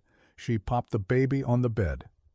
But a police officer would later testify that Louise told him she'd been rough with Matthew and had dropped him twice that day. The exact sequence of events remains disputed to this day. What's undisputed is that Louise called 911 around 5 p.m., reporting that Matthew had stopped breathing. When paramedics arrived, they found the 8-month-old in critical condition. At Children's Hospital, doctors discovered devastating injuries: a fractured skull, subdural hematoma, bleeding between the skull and brain, and retinal hemorrhaging, bleeding in the eyes. Matthew's brain was massively swollen. Additionally, doctors found a fractured wrist that appeared to be about a month old, an injury that had never been treated and that no one could explain. Dr. Lois E. H. Smith, an ophthalmologist who examined Matthew, observed the retinal hemorrhages and determined they were characteristic of what the medical community called shaken baby syndrome, a diagnosis that would become the cornerstone of the prosecution's case and the center of decades of controversy. Louise Woodward was arrested on February 5, 1997, initially charged with assault and battery. When Matthew died 4 days later, the charge was upgraded to first-degree murder. She was denied bail and held at the Massachusetts Correctional Institution in Framingham, a maximum security prison, while she awaited trial. The British press exploded with coverage. A 19-year-old girl from a small English village imprisoned in America, facing a murder charge for the death of a baby in her care.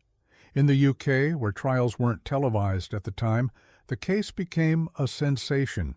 Many Brits rallied to Louise's defense, seeing her as a naive teenager caught up in an American justice system eager to find someone to blame for a tragic accident. In America, public opinion was more divided. Many saw Louise as a young woman who'd lost her temper with a crying baby and shaken him to death, a monster hiding behind an innocent face. Others wondered if there was more to the story than prosecutors were willing to admit. When Louise Woodward's trial began in October 1997 at Cambridge Superior Court, the world was watching.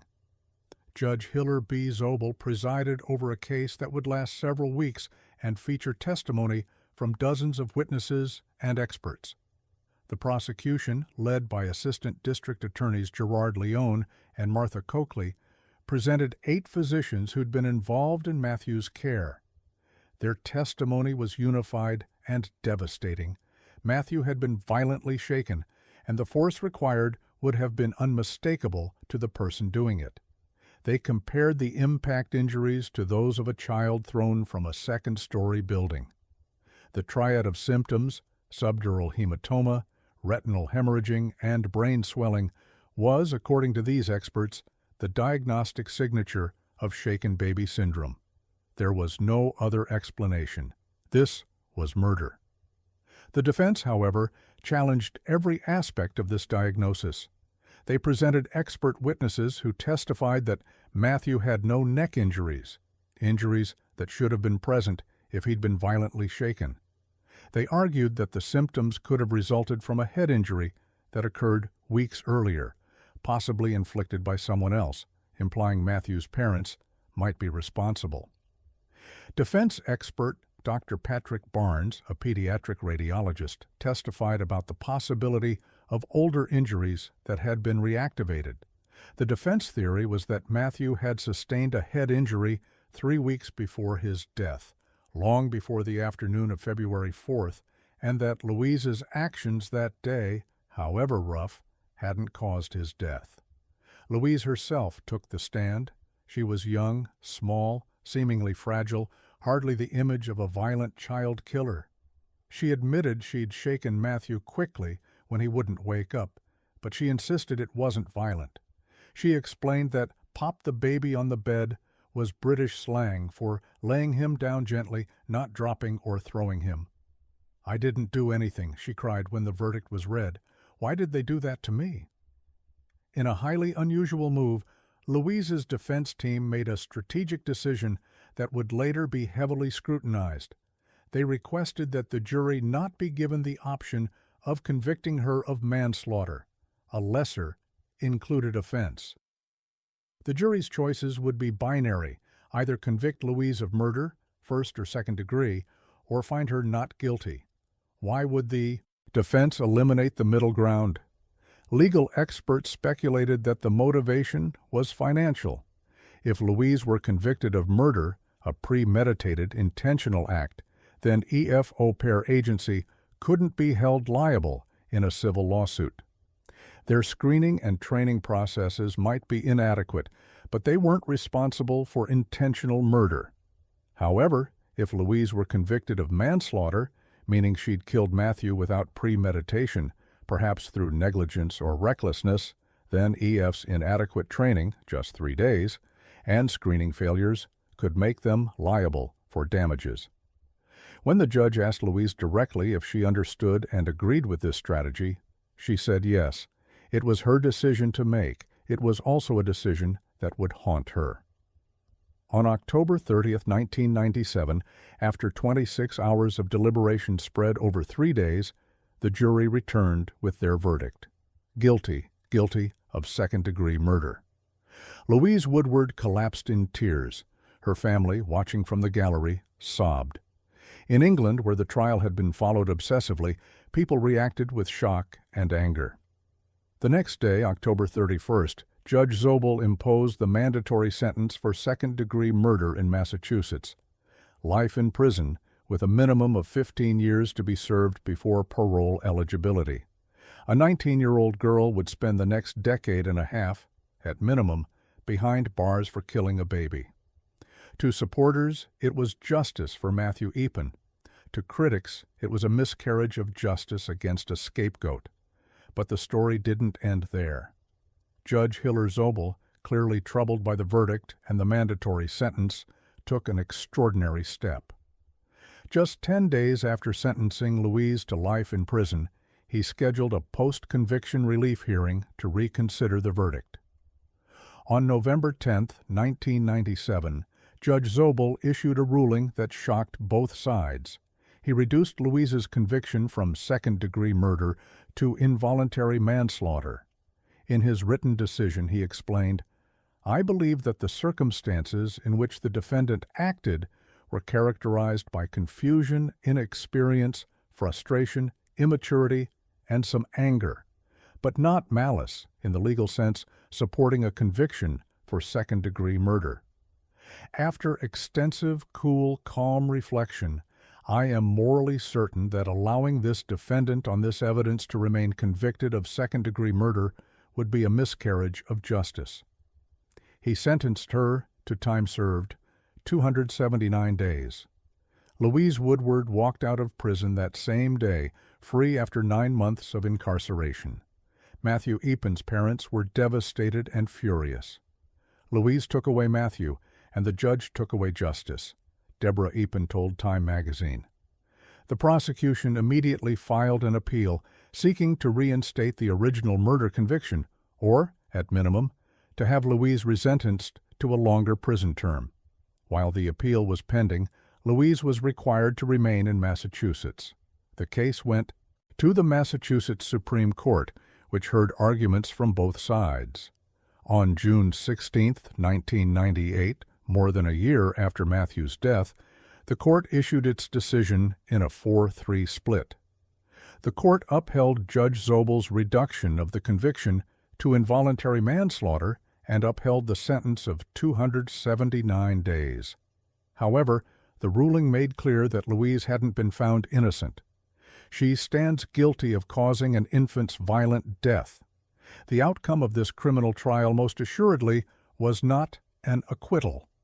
2 days later, on June 18, 1998, Louise Woodward boarded a plane and returned to England. She told the press, "I didn't hurt baby Matthew, and I just hope the medical community will take up my case to prove my innocence, because all avenues of appeal are closed now." In the years since Louise Woodward's trial, the diagnosis that formed the foundation of her conviction, shaken baby syndrome, has become increasingly controversial within the medical community. Dr. Patrick Barnes, the pediatric radiologist at Stanford University, who testified for the prosecution in 1997, dramatically changed his position. In 2011, he stated publicly that he would not give the same testimony today. He explained that advances in MRI technology and a revolution in understanding of head injuries had revealed that many conditions, infections, genetic disorders, in utero strokes, accidental injuries, can produce the same triad of symptoms once thought to be diagnostic of violent shaking. We started realizing there were a number of medical conditions that can affect a baby's brain and look like the findings that we used to attribute to shaken baby syndrome or child abuse, Barnes said. Dr. Norman Guth-Kelch, the neurosurgeon often credited with discovering shaken baby syndrome in the 1970s, also expressed doubts late in his career. In 2012, after 40 years of consideration, he published an article harshly critical of criminal prosecutions based solely on the triad of symptoms. A 2022 Channel 4 documentary in the UK titled "The Killer Nanny, Did She Do It?"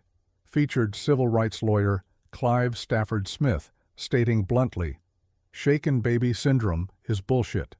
The University of Michigan's National Registry of Exonerations lists 29 shaken baby convictions that have been overturned since 2000, as mounting scientific evidence has shown that the diagnosis is far less certain than once believed. Does this mean Louise Woodward was innocent? Not necessarily. It means the medical evidence that convicted her may not have been as definitive as the jury was led to believe. 28 years later, we still don't know with certainty what happened to Matthew Eapen on February 4, 1997. Did Louise Woodward violently shake him in a moment of frustration with a crying baby? Did she drop him or slam him down with excessive force? Or did Matthew have a pre-existing head injury, possibly from an earlier incident, possibly accidental, possibly inflicted by someone else, that became symptomatic while he was in Louise's care? What about the month-old fractured wrist that had never been treated? How did Matthew sustain that injury? Who was responsible? And why wasn't it discovered and treated at the time? Louise admitted to being rough with Matthew and to shaking him quickly to try to wake him. But was that rough handling enough to cause fatal injuries? Or were his injuries the result of something else entirely? The prosecution's case rested heavily on the timing of symptoms, the belief that shaken baby syndrome causes immediate catastrophic symptoms. If Matthew became unresponsive in Louise's care, the reasoning went, then Louise must have caused the injuries moments before. But the defense argued, and later medical research has supported, that symptoms of head trauma can be delayed. A child with a pre-existing subdural hematoma might seem fine for days or weeks before suddenly deteriorating. If that's true, then Matthew's collapse while in Louise's care doesn't necessarily mean she caused his injuries. It might just mean she was the unlucky person present when his condition finally became critical. We'll never know for certain, and that uncertainty is perhaps the most frustrating aspect of this case. After returning to England in 1998, Louise Woodward attempted to rebuild her life. She studied law at London South Bank University, graduating with a 2:2 honors degree in 2002.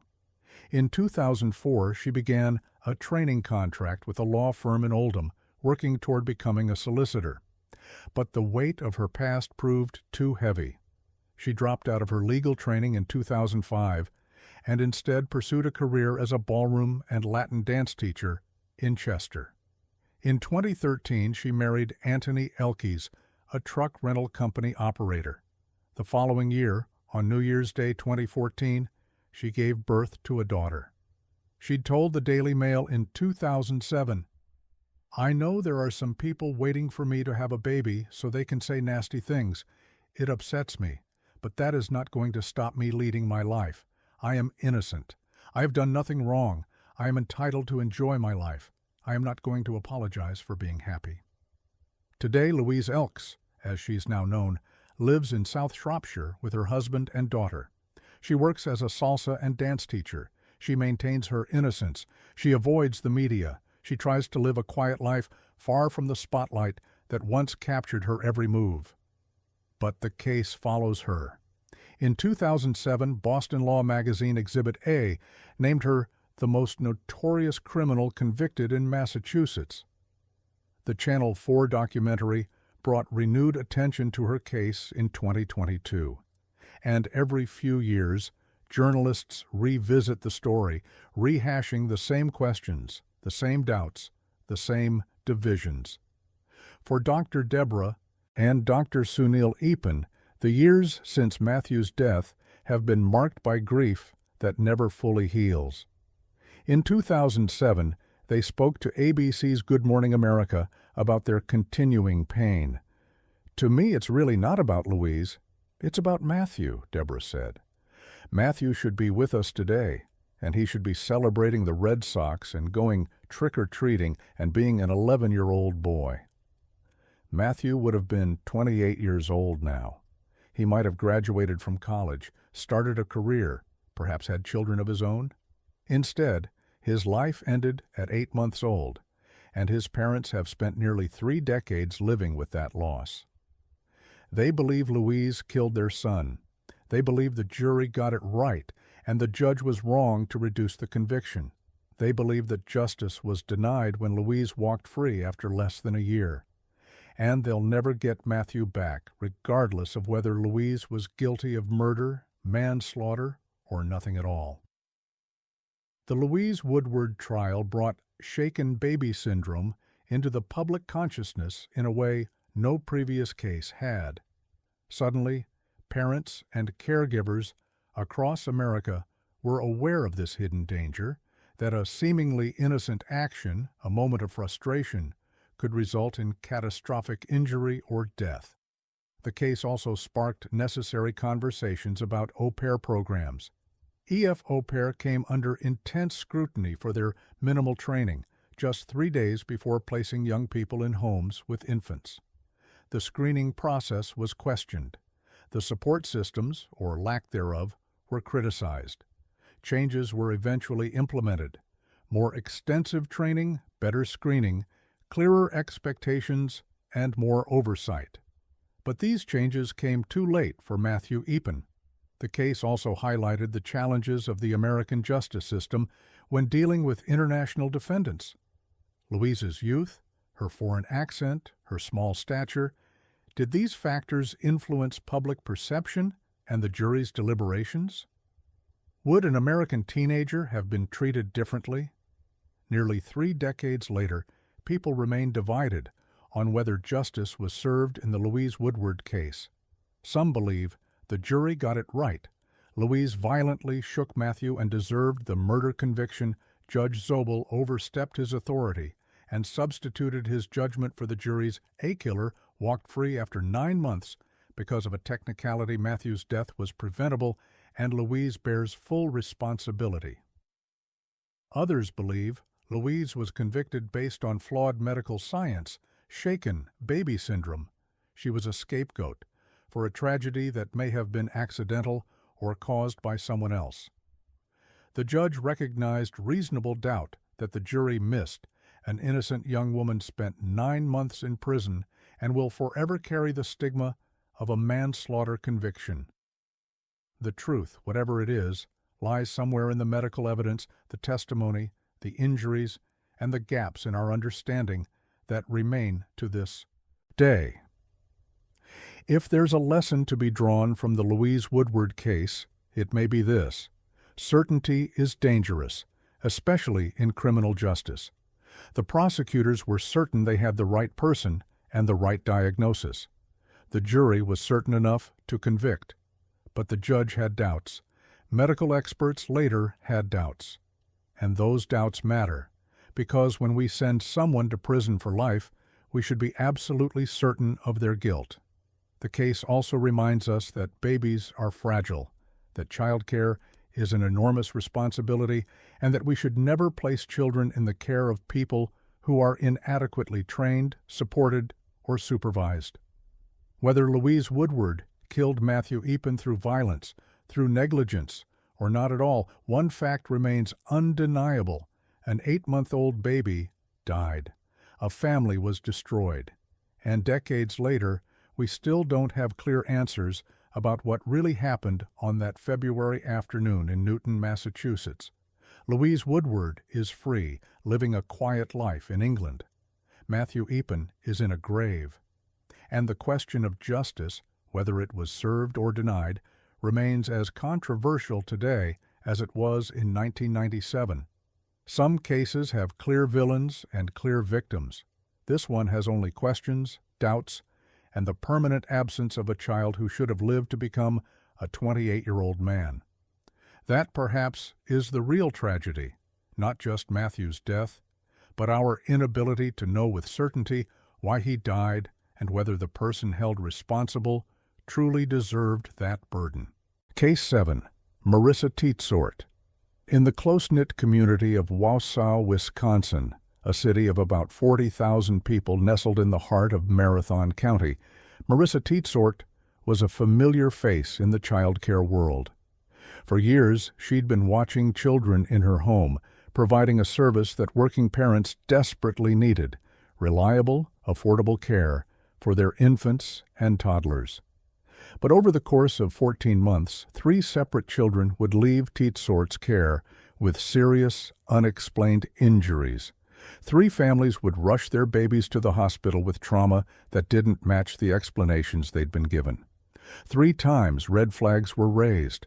And then, on October 18, 2018, a 2-month-old baby named Benson died. The tragedy wasn't just that Benson lost his life. The tragedy was that his death was preventable, if only someone had connected the dots sooner. The pattern began in 2017 when a 3-month-old infant in Teetsort's care sustained a skull fracture. A skull fracture in a 3-month-old baby. Infants that young can't walk, can't climb, can't get into the kinds of situations that might result in serious head trauma. They're utterly dependent on their caregivers for safety. When a 3-month-old suffers a skull fracture, there should be immediate, intensive investigation into how and why it happened. The details of this incident remain frustratingly sparse in the public record. What explanation did Teetsort give? What did investigators determine? Was there a criminal investigation, or was it dismissed as an unfortunate accident? What we know for certain is this: a 3-month-old baby left Teetsort's care with a fractured skull, and Marissa Teetsort continued to operate as a babysitter. 14 months later, in August 2018, another infant was injured while in Teetsort's care. This time, the victim was an 11-month-old child, old enough to be mobile, old enough to potentially fall or bump into things. According to court documents, Teetsort messaged the baby's mother claiming the child had fallen off a couch and injured herself. It seemed plausible enough. 11-month-olds are at that precarious stage where they're pulling themselves up, trying to walk, exploring their environment with more mobility than coordination. Falls happen. But when the mother took her daughter to the hospital, the medical staff made a troubling discovery. A doctor specializing in child abuse examined the injuries and determined they were not consistent with a fall from a couch, The pattern of injuries, the location, the severity, none of it matched Teitsort's explanation. This should have been the moment when authorities connected the dots. This was the second child injured in Teitsort's care within 14 months. The second time, a baby left her home with injuries that raised questions. The second red flag. But somehow, Marissa Teitsort continued babysitting. 2 months later, on October 18, 2018, Marissa Teitsort was caring for a 2-month-old baby boy named Benson. At some point during that day, something catastrophic happened. The details of exactly what occurred remain known only to Teitsort herself. What we know is the result. Benson sustained blunt force head injuries so severe that they would prove fatal. But the injuries didn't stop at his head. When medical examiners later conducted their autopsy, they discovered something even more horrifying. Benson's tailbone was broken off and completely displaced from his spine. Let that sink in for a moment. A 2-month-old baby, barely past the newborn stage, unable to even hold his head up on his own, had his tailbone broken off his body. According to court documents, the tailbone was broken off and displaced, indicating that a significant amount of force was used.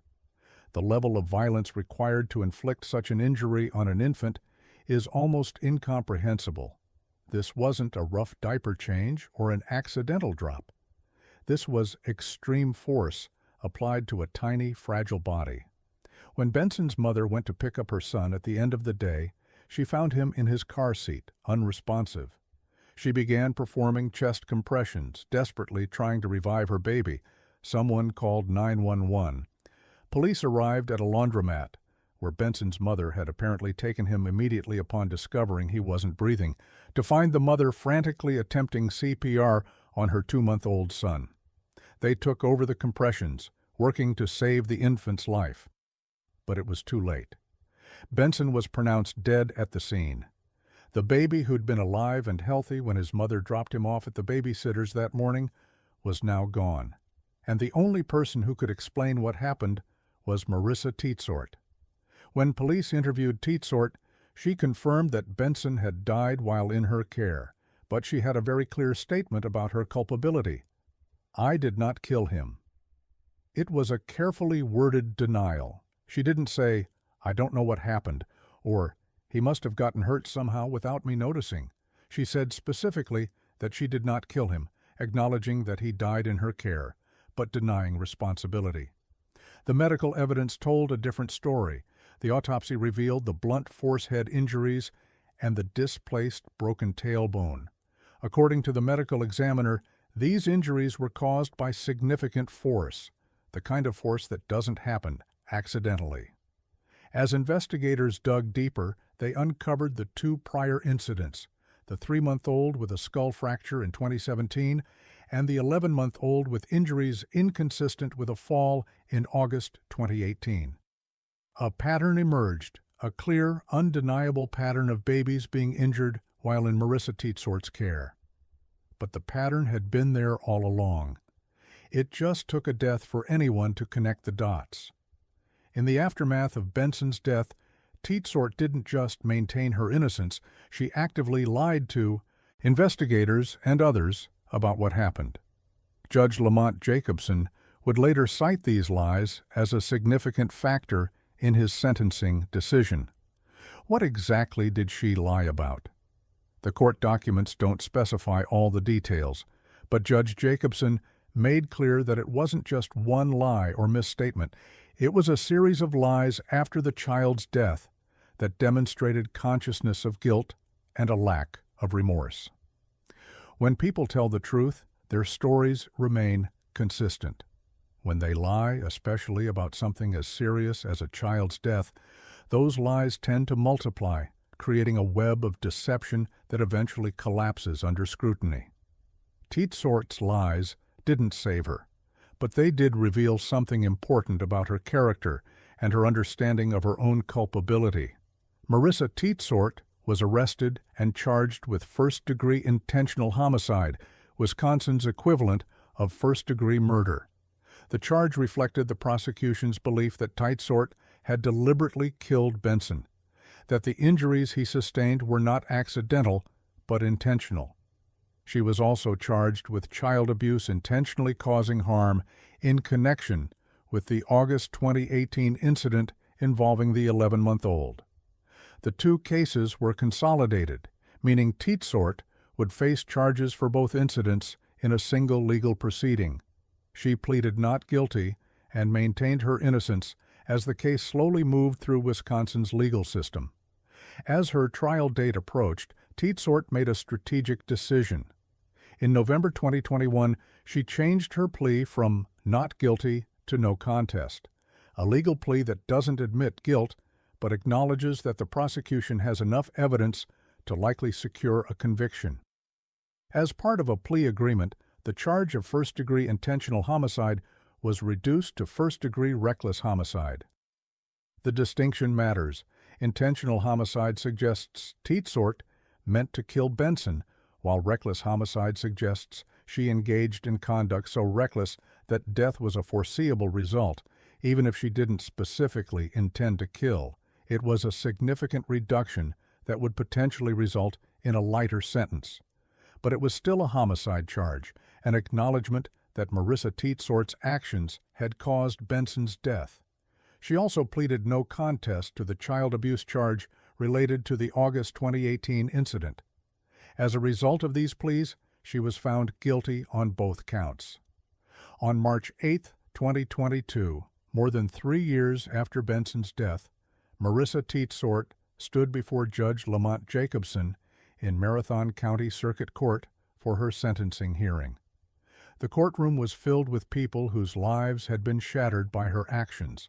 Benson's family, the families of the other injured children, community members who wanted to see justice served. They'd waited years for this moment. Before announcing the sentence, Judge Jacobson addressed the factors he'd considered. He acknowledged Teetsort's own history of prior abuse and trauma, suggesting that she'd experienced difficult circumstances in her own life. Courts often consider such background when determining sentences, recognizing that people who've been victimized sometimes go on to victimize others. But Judge Jacobson made clear that he had trouble linking Teetsort's past trauma to the crimes she'd committed against helpless infants. Whatever she'd suffered, it didn't explain or excuse what she'd done to Benson and the other children. What did influence his decision were the lies. A series of lies after the child's death lead to his decision, court documents state. Teetsort's conduct after Benson died, her attempts to deceive, to avoid responsibility, to construct false narratives, spoke to her character and her lack of genuine remorse. Then Judge Jacobson said something that would echo through the courtroom and capture the heartbreaking reality of this case. October 18, 2018, may have been the worst day of your life, but it was the last day of Benson's. The statement was profound in its simplicity. Yes, Teetsort's life was about to change dramatically. She was facing decades in prison. But her suffering paled in comparison to the permanent loss experienced by Benson's family. Teetsort would have a future, albeit one behind bars. Benson would have no future at all. Judge Jacobson sentenced Teetsort to 40 years in prison, followed by 20 years of extended supervision. In total, she would be under state control for 60 years, essentially a life sentence for a woman who was 31 years old at the time. She would be in her 70s before completing her prison term, and in her 90s before her extended supervision ended. For all practical purposes, the rest of Marissa Teetsort's life would be defined by her conviction for killing Benson. For Benson's family, the sentencing brought a measure of justice, but no peace. Their 2-month-old baby was gone, stolen from them before he'd even had a chance to smile, to laugh, to experience any of the milestones that mark a child's first year. They'd never watch him learn to crawl, to walk, to say his first words. They'd never see him start school, make friends, discover his passions. They'd never know who Benson might have become, what talents he might have developed, what contributions he might have made to the world, what joy he might have brought to their lives. All of that was taken away on October 18, 2018. The family of the 11-month-old who'd been injured in August 2018 also attended the sentencing. Their daughter had survived, but she'd been hurt by someone they'd trusted. They lived with the knowledge that if they'd known about the 2017 skull fracture incident, they never would have left their child in Tietsort's care. And presumably somewhere, the family of the 3-month-old who'd sustained the skull fracture in 2017 was also grappling with the revelation that the injury to their child had been the first in a series that culminated in death. This is where the Marissa Tietsort case becomes more than just another story of child abuse. It becomes a case study in systemic failure. The first incident in 2017 should have triggered an immediate investigation. A 3-month-old with a skull fracture is not a normal occurrence. It should have resulted in a review of Tietsort's child care operation, an assessment of whether she was fit to continue caring for children, and potentially criminal charges if the injury was determined to be non-accidental. The second incident in August 2018 should have been the definitive end of Tietsort's babysitting career. When a doctor specializing in child abuse determines that an 11-month-old's injuries are inconsistent with the explanation given, that's not ambiguous. That's a red flag in flashing neon letters. Combined with the 2017 incident, it should have been obvious that Marissa Tietsort represented a danger to children. But somehow, despite 2 serious incidents involving infants in her care, Tietsort was still operating as a babysitter when October 2018 rolled around, and Benson paid the price for that failure. Why didn't anyone connect these incidents sooner? Why was Tietsort allowed to continue babysitting after the first injury, after the second? The answer reveals troubling gaps in how we monitor and regulate childcare, particularly in-home care provided by individuals rather than licensed facilities. In many states, including Wisconsin, individuals providing childcare in their own homes for small numbers of children aren't subject to the same licensing requirements and oversight as daycare centers. Background checks may not be required. Regular inspections don't occur. And when incidents happen, there's often no centralized reporting system that would flag a pattern. Even when medical professionals identify injuries as potentially abusive, the follow-up can be inconsistent. Reports may be filed with Child Protective Services, but if the injured child isn't removed from the care provider, and if criminal charges aren't immediately pursued, the caregiver may continue operating. There's also the challenge of information sharing. Did the family whose child was injured in August 2018 know about the 2017 incident? Did Benson's parents know about either previous injury? Probably not. Privacy laws and the lack of any public registry of child care providers with histories of suspicious incidents mean parents often have no way to access this critical information. The result is that dangerous caregivers can continue operating, moving from family to family, leaving a trail of injured children until someone finally dies, and the pattern becomes impossible to ignore. Throughout the legal proceedings and even at her sentencing, Tietsort offered no real explanation for what happened to Benson or the other children. She maintained that she didn't kill Benson. She pleaded no contest rather than guilty. She showed no apparent remorse, at least not the kind that would satisfy Judge Jacobson. What drove her to hurt these babies? Was it frustration with crying infants? An inability to handle the stress of childcare? Some darker impulse toward violence? Mental illness? Substance abuse? We don't know because Tietsort never told us, and that silence makes it impossible to fully understand how this happened, or to develop effective interventions that might prevent similar cases in the future. In the aftermath of Benson's death and Tietsort's conviction, child safety advocates in Wisconsin pushed for reforms, mandatory reporting, clearer requirements that medical professionals must report suspected child abuse to both law enforcement and Child Protective Services, information sharing, better systems for tracking incidents across different families and providers, immediate action, protocols, requiring that child care providers be immediately suspended from caring for children after even one serious injury with suspicious circumstances, background checks, expanded requirements that anyone providing child care, even in informal settings, undergo background checks, parent notification, some way to inform parents when a child care provider has a history of incidents. These reforms, if implemented, might prevent future tragedies. But they won't bring Benson back. Marissa Teetsort is now serving her 40-year sentence in a Wisconsin state prison. She'll be incarcerated until at least 2058, when she'll be in her late 60s. If she serves her full sentence plus extended supervision, she won't be free until 2078, when she'll be approaching 90 years old. She'll spend those decades thinking about October 18th, 2018, or perhaps refusing to think about it, constructing a narrative in which she's the victim of an unjust system, in which the deaths and injuries were accidents, in which she bears no responsibility. But the facts remain. 3 children were seriously injured in her care over 14 months. One of them died, and she was the common factor in all 3 incidents. Benson would have turned 7 years old this year. He'd be in 1st or 2nd grade, learning to read, making friends, discovering the world. Instead, he's buried in a cemetery in Wisconsin, another infant victim of violence that should never have happened.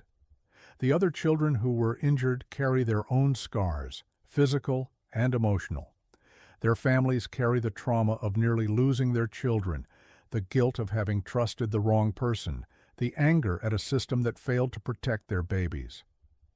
Judge Lamont Jacobson's statement at sentencing captures the ultimate tragedy of this case.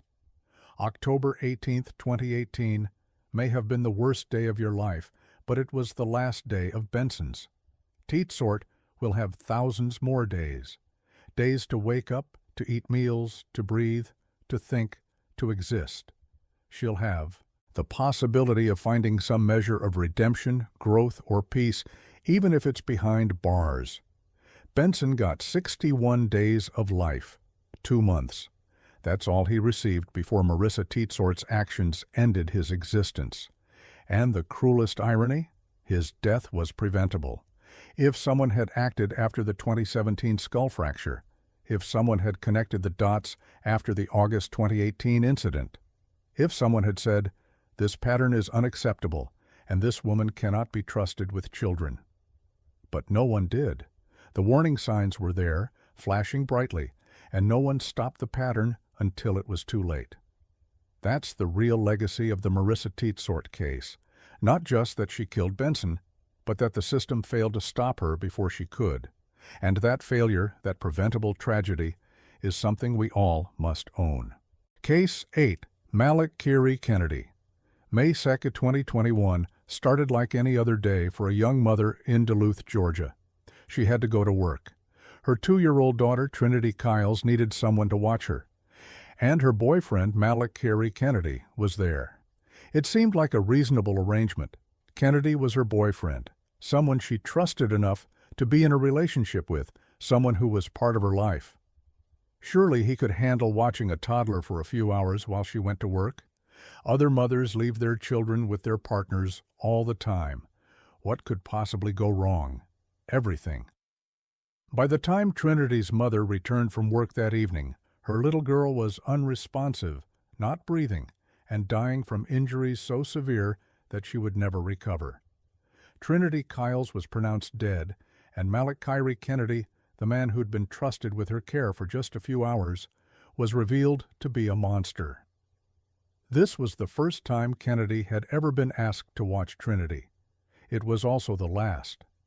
The details of Kennedy's relationship with Trinity's mother aren't fully documented in the public record, but what we know paints a troubling picture. Kennedy, 24 years old at the time of the murder, was dating Trinity's mother. But there's no indication that he had an established relationship with Trinity herself. He wasn't her father. He wasn't a stepfather who'd been in her life for years, helping to raise her, bonding with her, developing the kind of trust and connection that comes from consistent caregiving. There's no mention of Kennedy having child care experience. training, or any particular affinity for children. He was simply the man Trinity's mother was dating. And on May 2nd, 2021, that seemed like enough of a credential to leave a 2-year-old in his sole care. This is a pattern that plays out thousands of times a day across America. Mothers in relationships with men who aren't their children's biological fathers, making quick decisions about childcare based on convenience and trust in the romantic relationship rather than evidence of caregiving capability. Sometimes it works out fine. The boyfriend turns out to be patient, nurturing, and responsible. He bonds with the child. He becomes a positive presence in their life. And sometimes, rarely, but devastatingly, it ends in tragedy. On May 2nd, 2021, Trinity's mother needed to go to work. The details of where they were living at the time are significant. They were staying in a hotel room in Duluth, a city of about 30,000 people in Gwinnett County, just northeast of Atlanta. Hotel living suggests instability, perhaps financial difficulties, perhaps a transitional period, perhaps housing insecurity. Whatever the reason, this family was living in temporary accommodations, which may have complicated childcare arrangements. When Trinity's mother left for work that day, she asked Kennedy to watch her daughter. It wasn't a complex request. Trinity was 2 years old, past the infant stage, but still very much a toddler requiring constant supervision, patience, and care. 2-year-olds are at that challenging developmental stage where they're asserting independence while still needing help with virtually everything. They test boundaries. They have meltdowns. They require patience that not everyone possesses. Trinity's mother left that morning expecting to return to a healthy, happy daughter. What she returned to was every parent's nightmare. When Trinity's mother came back to the hotel room after work, she found her 2-year-old daughter unresponsive and not breathing. The horror of that moment is unimaginable, walking into a room expecting to see your child run to greet you, only to find them lifeless. She called 911 immediately. Paramedics rushed Trinity to the hospital, but there was nothing they could do. The injuries she'd sustained were catastrophic. Trinity Kiles was pronounced dead.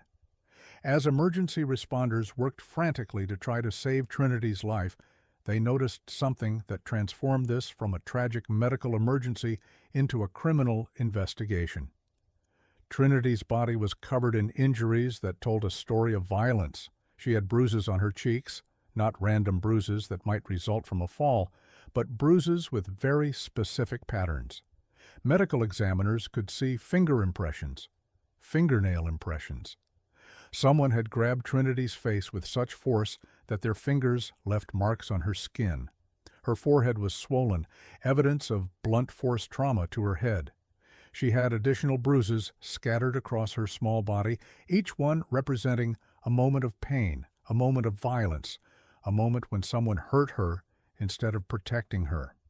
These weren't the kinds of injuries that happen from normal childhood accidents. These were the injuries of assault, of abuse, of murder. When police questioned Malakiri Kennedy about what happened to Trinity, he initially tried to deflect responsibility.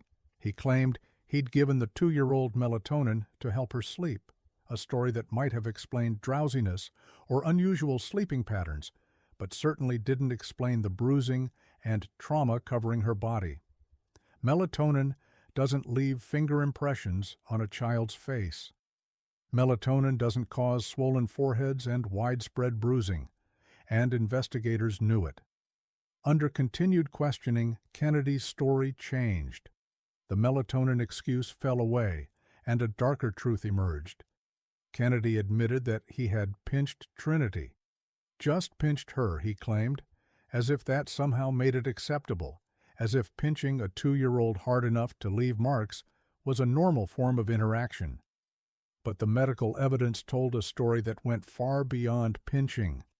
The injuries Trinity sustained were consistent with violent assault, grabbing, hitting, and causing blunt force trauma severe enough to kill.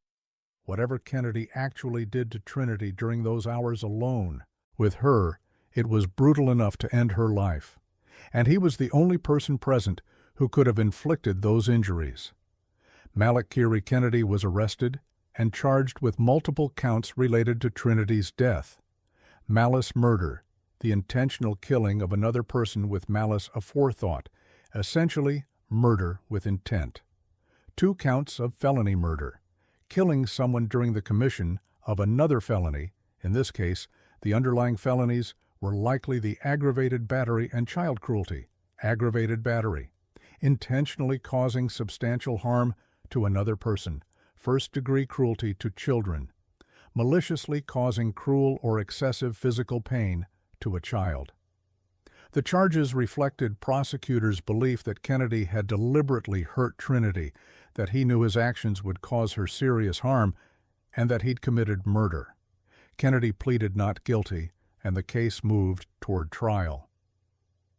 Nearly 3 years after Trinity's death, Kennedy's case went to trial in Gwinnett County Superior Court. The trial began on March 1, 2024, with jury selection and opening statements. Prosecutors presented the medical evidence: the finger and fingernail impressions on Trinity's cheeks, the swollen forehead, the multiple bruises, the fatal injuries. They presented Kennedy's changing statements: first the melatonin story, then the admission of pinching. They painted a picture of a man who'd been left alone with a 2-year-old child and had responded to the normal challenges of caring for a toddler with fatal violence. The defense faced an uphill battle. There was no way to deny that Trinity had died while in Kennedy's exclusive care. There was no way to explain away the injuries or the finger impressions. The only possible strategy was to argue that Kennedy hadn't intended to kill Trinity, that perhaps he'd been rougher than he meant to be, that he didn't understand the fragility of a small child. But the jury wasn't persuaded. On May 2, 2024, exactly 3 years to the day after Trinity Kiles died, a Gwinnett County jury returned their verdict: guilty, guilty of malice murder, guilty on both counts of felony murder, guilty of aggravated battery, guilty of first-degree cruelty to children, guilty on all charges. The timing of the verdict, 3 years to the day after Trinity's death, carried a haunting symmetry. On May 2, 2021, Trinity's life had ended. On May 2, 2024, Kennedy's freedom ended.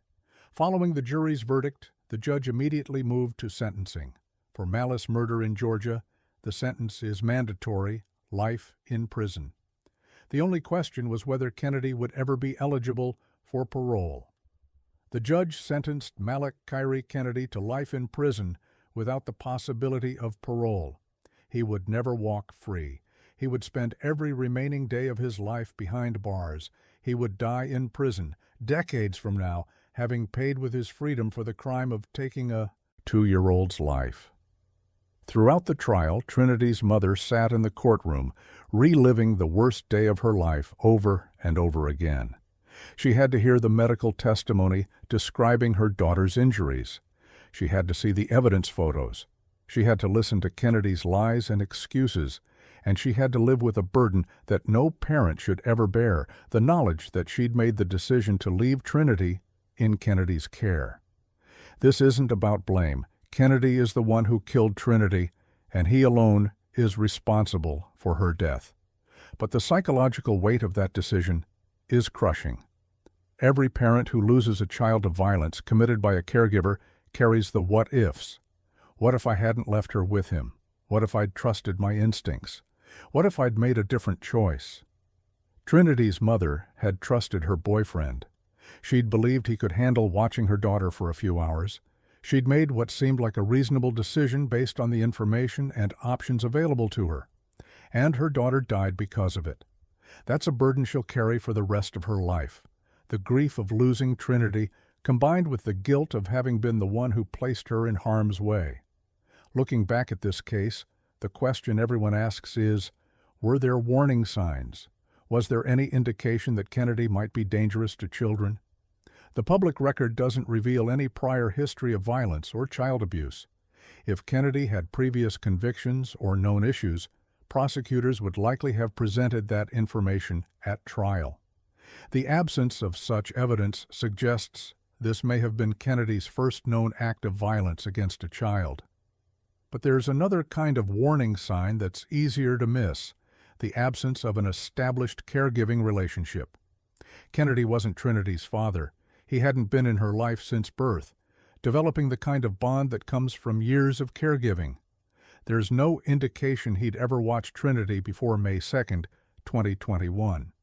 No track record of successful babysitting, no demonstrated ability to handle the challenges of caring for a toddler. He was simply the man Trinity's mother was dating. And that relationship, the romantic relationship between two adults, became the sole qualification for his being entrusted with a child's life. This is the warning sign that many parents miss: the assumption that because we trust our romantic partners in the context of our adult relationship, they're automatically trustworthy with our children. But those are two different kinds of trust. Being a good boyfriend doesn't make someone a good caregiver. Being reliable in a romantic relationship doesn't mean someone has the patience, skills, and temperament necessary to care for small children. One of the most chilling aspects of this case is that May 2, 2021 appears to have been the first time Kennedy was asked to watch Trinity alone. If there had been previous babysitting sessions, times when Kennedy successfully cared for Trinity without incident, that would have established some track record. Trinity's mother would have had evidence that Kennedy could handle the responsibility. But this was apparently his first time, the first test of whether he could care for a 2-year-old. And he failed that test in the most catastrophic way possible. This raises an important question for all parents. How do we know if someone is capable of caring for our children? The answer isn't found in our romantic feelings toward them or in their behavior in adult contexts.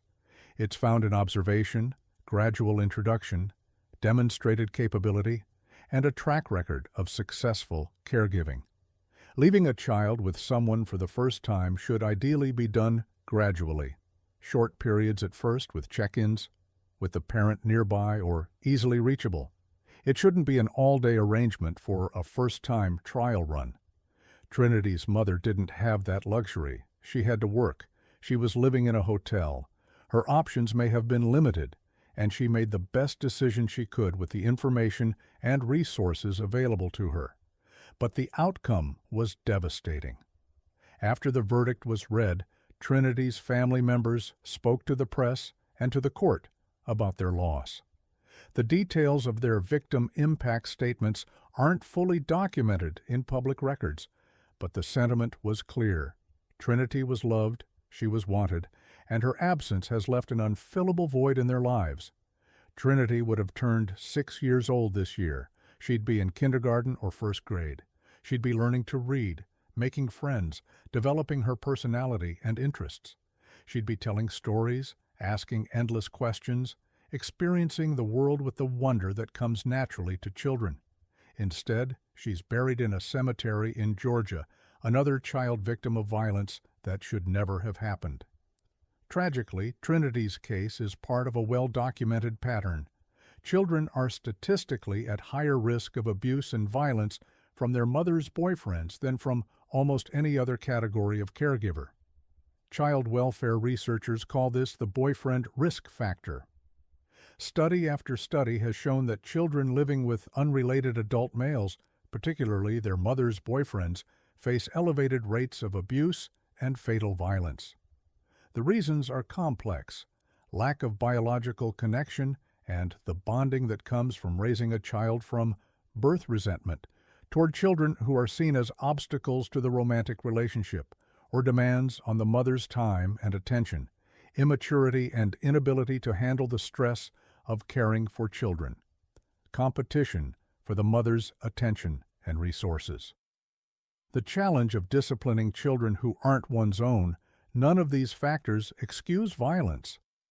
But they help explain why this pattern exists and why mothers need to be especially careful about entrusting their children to romantic partners, particularly new partners who haven't established strong, positive relationships with the children. In the wake of Trinity's death and Kennedy's conviction, child safety advocates have used her case to educate parents about the risks of leaving children with romantic partners who lack established caregiving relationships. The lessons are straightforward, but often overlooked. Establish a relationship first. Before leaving a child alone with a romantic partner, ensure they've spent significant supervised time together and have developed a positive bond. Look for red flags. Does the person show patience with the child? Do they seem comfortable around children? Do they handle frustration well? Start gradually. First-time babysitting should be brief with check-ins and ideally with the parent nearby or easily reachable. Trust your instincts. If something feels wrong about leaving your child with someone, don't do it, even if it's inconvenient. Have backup plans. Relying solely on a romantic partner for childcare, especially early in the relationship, can be risky. These are simple guidelines, but following them might have saved Trinity's life. Malakiri Kennedy, now 27 years old, is serving his life sentence without parole in a Georgia state prison. He will never be released. He will never have the opportunity to hurt another child. In that sense, justice has been served. But justice doesn't bring Trinity back. Justice doesn't heal her mother's grief or erase her trauma. Justice doesn't give Trinity's family the opportunity to watch her grow up, to see who she would have become, to experience the joy she would have brought to their lives. Trinity Kiles deserved better. She deserved to grow up. She deserved to be safe. She deserved to be cared for by someone who would protect her, not hurt her. Instead, she died alone in a hotel room, hurt by someone who should have kept her safe, betrayed by an adult who couldn't handle the basic responsibility of caring for a toddler for a few hours. What happened during those hours when Kennedy was alone with Trinity? What triggered his violence? Did Trinity cry, have a tantrum, refuse to listen, act like a normal 2-year-old? We'll never know the full story because Kennedy has never fully explained what he did or why. His admission of pinching Trinity doesn't come close to accounting for the severity of her injuries. But perhaps the details don't matter as much as the broader truth. Malakiri Kennedy was not capable of caring for a 2-year-old child. He lacked the patience, the maturity, the emotional regulation, or the basic human decency required to keep a vulnerable toddler safe. And on May 2, 2021, when he was given that responsibility for the first time, he responded to the challenge with fatal violence. It was the first time he'd been asked to watch Trinity. It was also the last time Trinity would ever open her eyes, take a breath, or experience a moment of life. For Kennedy, it was a bad day that led to a life sentence. For Trinity, it was the end of everything. And for her mother, it was the beginning of a grief that will never fully heal, the permanent loss of a daughter who should still be here, still be growing, still be loved, and cherished and alive. Malakiri Kennedy took all of that away, and no prison sentence, no matter how long, can ever give it back. Case 9, Christine Falling. In the early 1980s, a trail of death followed a teenage girl across the small towns of northern Florida. Babies and toddlers who'd been healthy and thriving would suddenly stop breathing while in her care. Doctors would search for medical explanations: viral infections, heart conditions, brain inflammation, sudden infant death syndrome. Families would grieve, believing their children had been claimed by tragic but natural causes.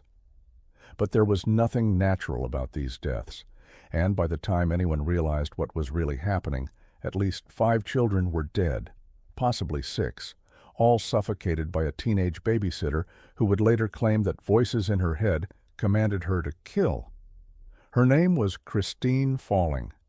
The press would dub her the babysitter from hell and the caretaker killer, and her case would become one of the most disturbing examples of serial murder in Florida history, not because of the brutality of her methods, but because of how long she was able to kill before anyone connected the dots. Christine Laverne Slaughter was born on March 12, 1963, in Perry, Florida, a small town in the state's rural northern panhandle. From the moment she entered the world, the odds were stacked against her. Her mother, Anne, was just 16 years old. Her father, Thomas, was 65, nearly half a century older than his teenage wife. The family lived far below the poverty line in conditions that could charitably be described as neglectful and more accurately as abusive. Christine was developmentally disabled from birth. She suffered from epilepsy, requiring regular medication to control seizures. She struggled with obesity and experienced profound learning difficulties, never progressing beyond a sixth-grade level intellectually despite her chronological age. When Christine was still a toddler, her teenage mother disappeared from her life, unable or unwilling to cope with the responsibilities of motherhood. Christine and her older sister Carol were eventually adopted by Dolly and Jesse Falling in 1967, giving Christine the surname she would later make infamous. But the adoption didn't provide the stability and care Christine desperately needed. She and her sister bounced between the Falling household and various orphanages and children's homes in Orlando and elsewhere. The instability, the lack of consistent nurturing, the poverty, all of it contributed to a childhood marked by profound dysfunction. And then there were the cats. From an early age, Christine Falling displayed behavior that should have been recognized as a massive red flag for future violence. She had a fascination with killing cats, not the occasional childhood cruelty that some kids display before learning empathy, but a sustained pattern of torture and murder. Christine would strangle cats. She would drop them from lethal heights, roofs, trees, high windows, claiming she wanted to test their 9 lives to see if the old saying was true. She would torture these small, defenseless animals as her way of showing them her love. This wasn't normal childhood behavior. This was a textbook warning sign of future violence, particularly violence against the vulnerable and helpless. Virtually every study of serial killers and violent offenders has found that childhood cruelty to animals is one of the most reliable predictors of future violence against humans. But in rural Florida in the 1960s and early 1970s, in a community where Christine was already marginalized by her poverty, disability, and family dysfunction, no one intervened. The dead cats were dismissed as the unfortunate hobby of a slow child. No one connected the dots between torturing helpless animals and the potential for harming helpless children. By age 14, in September 1977, Christine's adoptive parents forced her into marriage with a 20-year-old man. The marriage was a disaster, marked by daily fights and violence. It ended in divorce after just 6 weeks. Over the next 2 years, Christine was hospitalized more than 50 times with various complaints, hallucinations, reports of red dots appearing before her eyes, irregular menstrual bleeding, mysterious symptoms that doctors couldn't definitively diagnose or treat.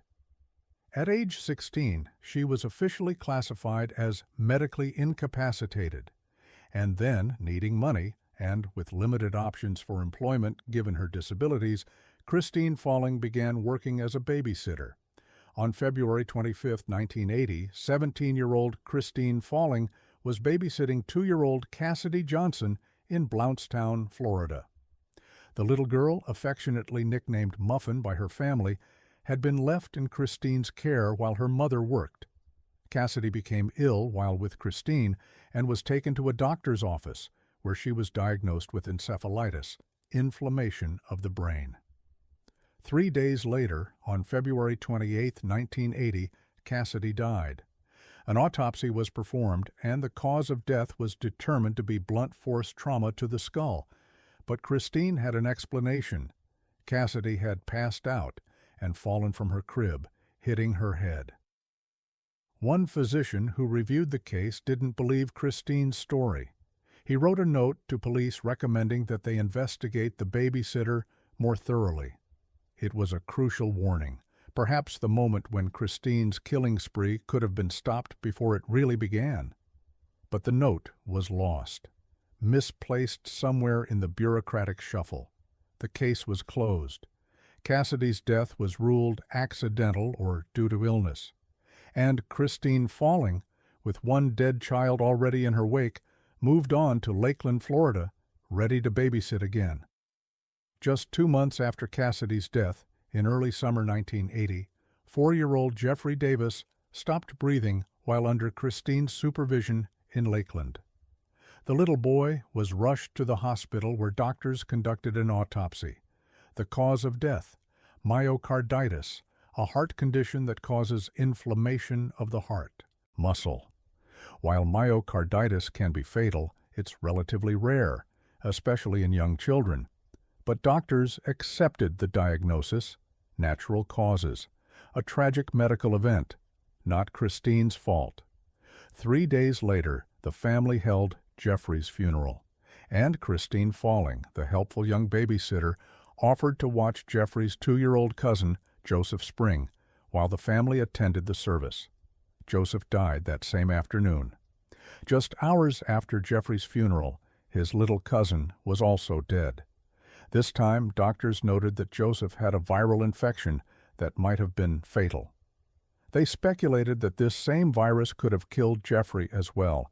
Perhaps there was something going around, some deadly pathogen claiming these children. The coincidence of 2 young cousins dying within days of each other, both while in the same babysitter's care, apparently wasn't enough to trigger a serious investigation. Christine Falling was questioned, but no charges were filed. The deaths were attributed to natural causes, and the bodies kept piling up. In July 1981, Christine left babysitting, at least temporarily, and moved back to her hometown of Perry in northern Florida. She took a job as a housekeeper for an elderly man named Wilbur Swindle, 77 years old. On January 4, 1982, Christine's very first day working for Swindle, he died of an apparent heart attack. Christine would later confess to suffocating Swindle along with the children, claiming the voices told her to kill him too. But at the time, his death was accepted as natural. A 77-year-old man with a heart condition had died. It was sad, but hardly suspicious. Prosecutors would ultimately decide not to pursue charges related to Swindle's death when Christine's case finally came to trial.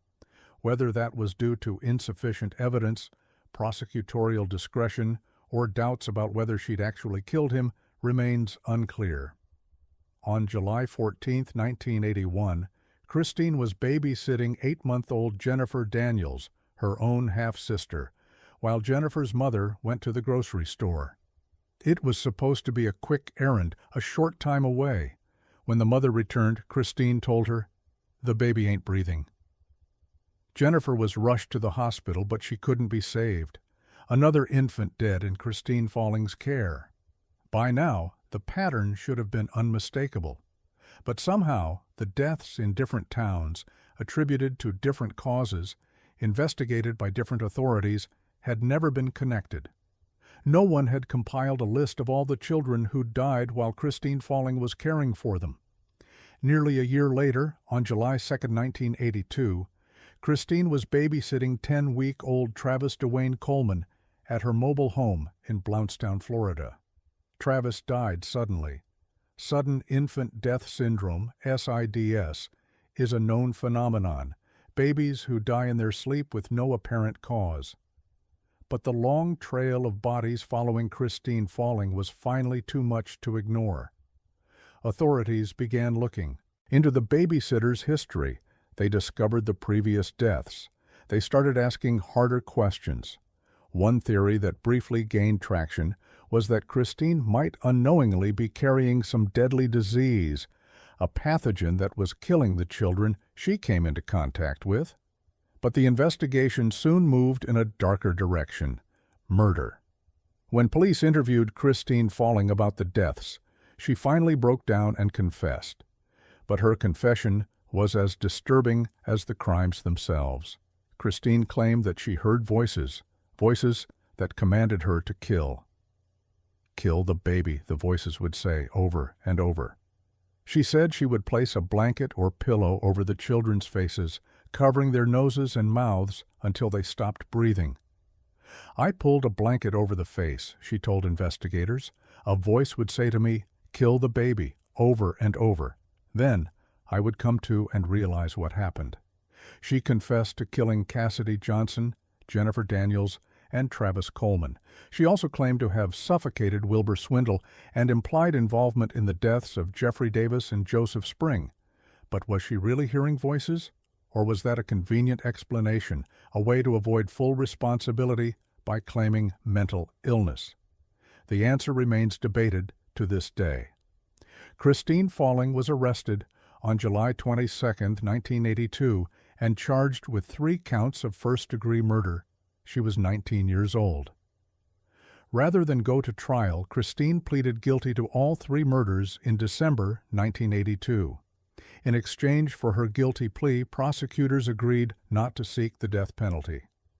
She was sentenced to 3 concurrent life sentences, meaning the sentences would run at the same time rather than one after another. The judge specified that she would be eligible to apply for parole after serving a minimum of 25 years. That meant her first parole hearing would come in 2007. Prosecutors made the strategic decision not to pursue charges related to the deaths of Jeffrey Davis, Joseph Spring, and Wilbur Swindle.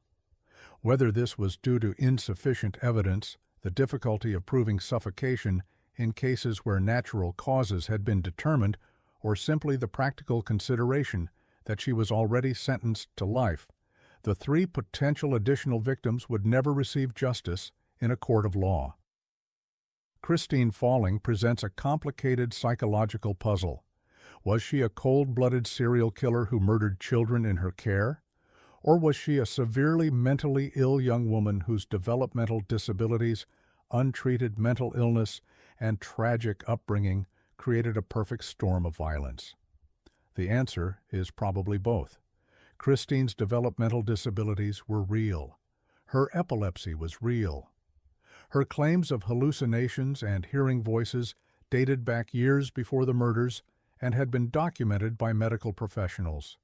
She genuinely suffered from cognitive impairments that limited her understanding and reasoning abilities. Some experts have suggested that her case resembles Munchausen syndrome by proxy, a condition where caregivers harm those in their care to gain attention or sympathy. Others have pointed to her low IQ and poor impulse control, suggesting she may not have fully understood the permanence of death or the moral weight of her actions. But none of that changes the fundamental fact. Christine Falling killed multiple children. She placed pillows and blankets over their faces and held them there until they stopped breathing. She watched them die, and she did it again and again. Her confession about hearing voices may have been genuine, untreated schizophrenia or psychosis combined with her other disabilities. Or it may have been a convenient excuse, a way to frame herself as a victim of her own mental illness rather than a deliberate murderer. The truth is likely somewhere in between, a severely disabled young woman with genuine mental illness who nonetheless made choices to harm vulnerable children in her care. The official count of Christine Falling's victims stands at 3: Cassidy Johnson, Jennifer Daniels, and Travis Coleman, the 3 murders to which she pleaded guilty. But the real count is almost certainly higher. Jeffrey Davis and Joseph Spring, the 4-year-old and 2-year-old cousins who died within days of each other, were almost certainly victims. The medical explanations for their deaths, myocarditis and viral infection, were never definitively proven, and Christine later implied she'd killed them. Wilbur Swindle, the 77-year-old man who died on Christine's first day as his housekeeper, may have been a victim. Christine confessed to his murder, though prosecutors never charged her. And there may be others. Christine worked as a babysitter across multiple Florida towns over several years. How many other children became mysteriously ill in her care? How many near misses were there? Children who survived because a parent came home early or because Christine was interrupted. We'll never know the full scope of her crimes, but we know this. At least 5 children, possibly 6, died because Christine Falling was allowed to work as a babysitter despite having no training, no supervision, and a documented history of torturing and killing small animals.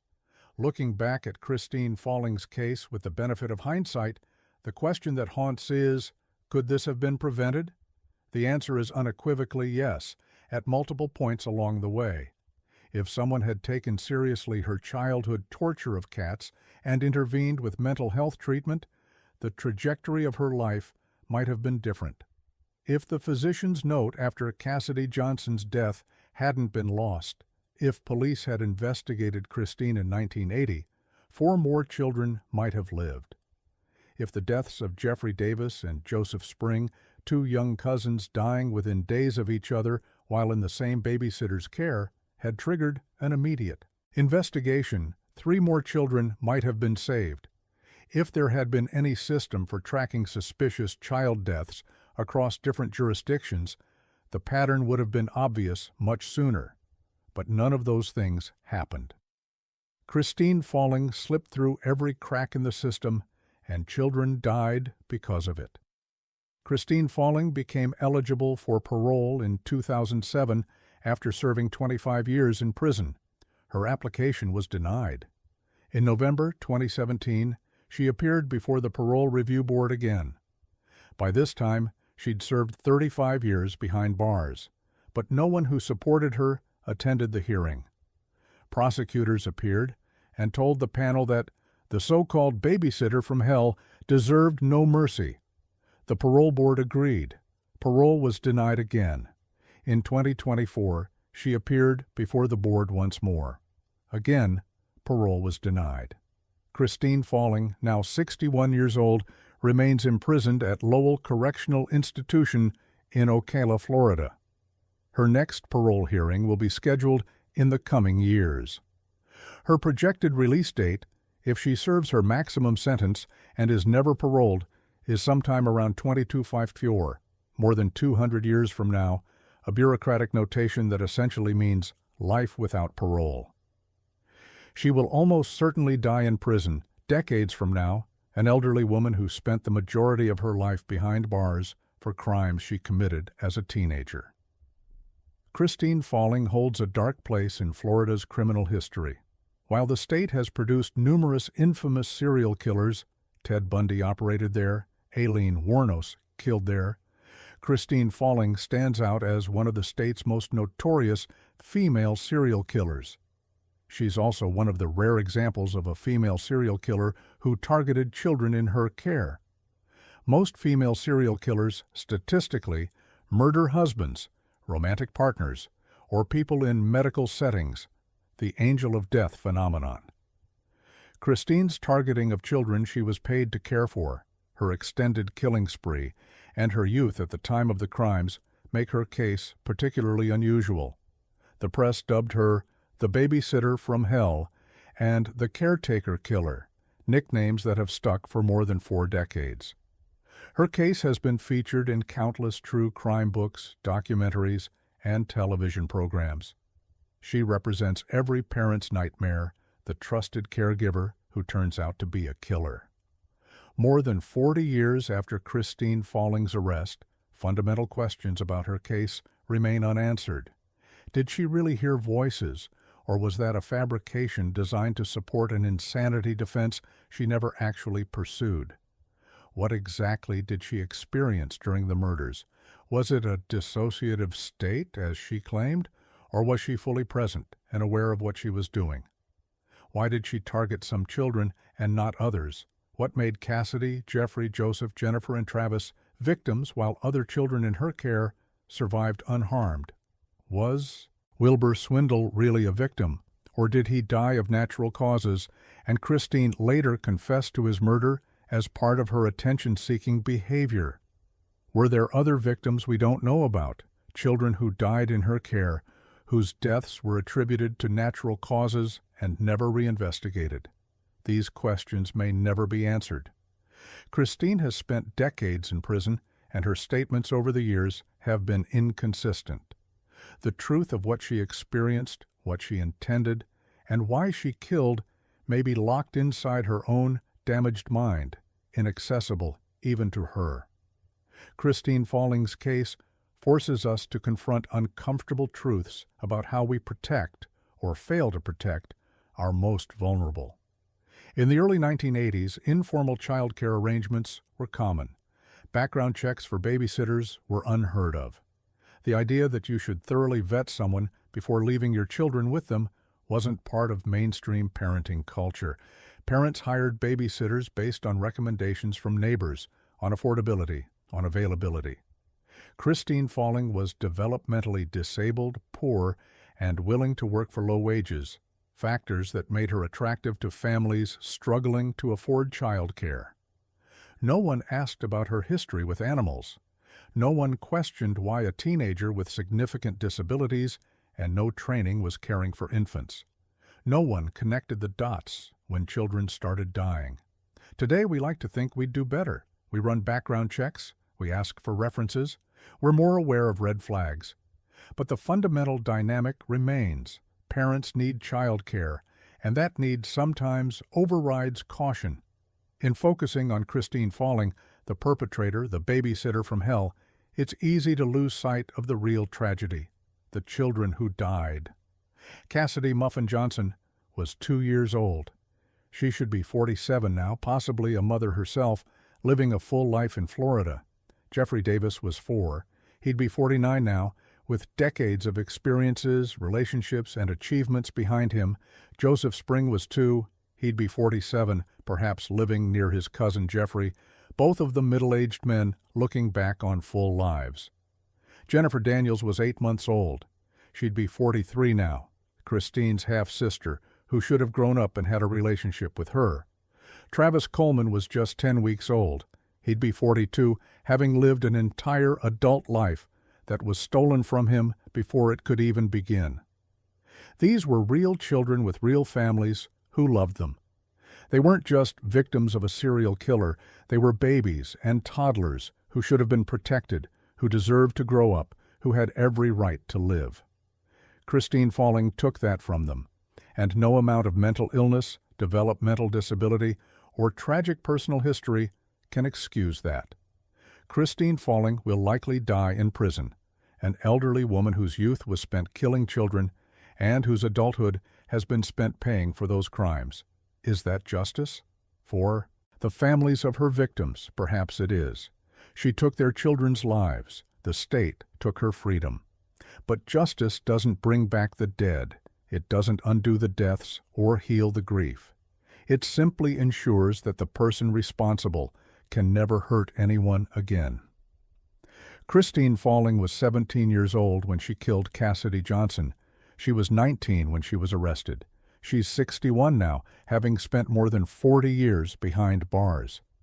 The teenage babysitter from hell has become an elderly prisoner, forgotten by most of the world, remembered primarily as a cautionary tale, a reminder of what can happen when we ignore warning signs, when we fail to protect our children, when we allow vulnerable kids to be cared for by someone utterly unqualified and dangerous. The voices she claimed to hear, if they were ever real, are silent now. But the children she silenced will never speak again.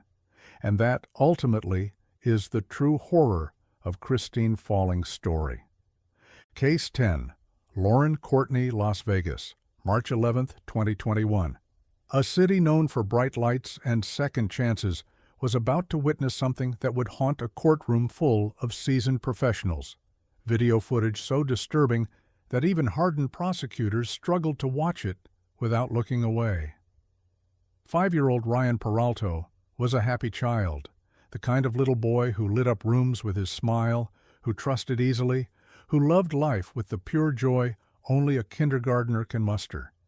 His family had found what they thought was the perfect babysitter, Lauren Courtney, a regular caregiver they'd come to trust with their most precious possession. But on that March afternoon, trust would prove fatal. The day started like any other. Ryan's parents left for work, confident their son was in capable hands. Courtney had watched him before. Everything had always been fine. But something was different that day. Courtney would later admit she was having a bad day. And when 5-year-old Ryan had an accident urinating on himself, as young children sometimes do, Courtney's frustration boiled over into rage. She shoved him, not just a push, not just a correction. She shoved him with such force that his small body flew backward, his head striking the floor with devastating impact. Even Courtney would later admit to police she shoved him harder than she should have. But those words, harder than I should have, don't begin to capture what happened next. Because what makes this case particularly haunting isn't just the initial violence, it's what the surveillance cameras captured in the 90 minutes that followed.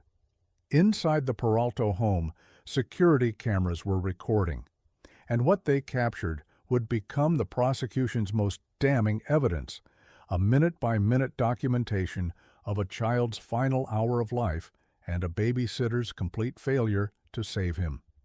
After Ryan struck his head, he began vomiting blood. A child vomiting blood. The kind of medical emergency that would send any reasonable person into immediate action, dialing 911, performing first aid, doing anything and everything to help. But Courtney didn't call for help. Instead, the cameras showed her dragging Ryan's small body around the house, not carrying him gently to get medical attention, dragging him as he vomited blood, and she was yelling. The audio captured her voice, sharp and angry, berating a dying child.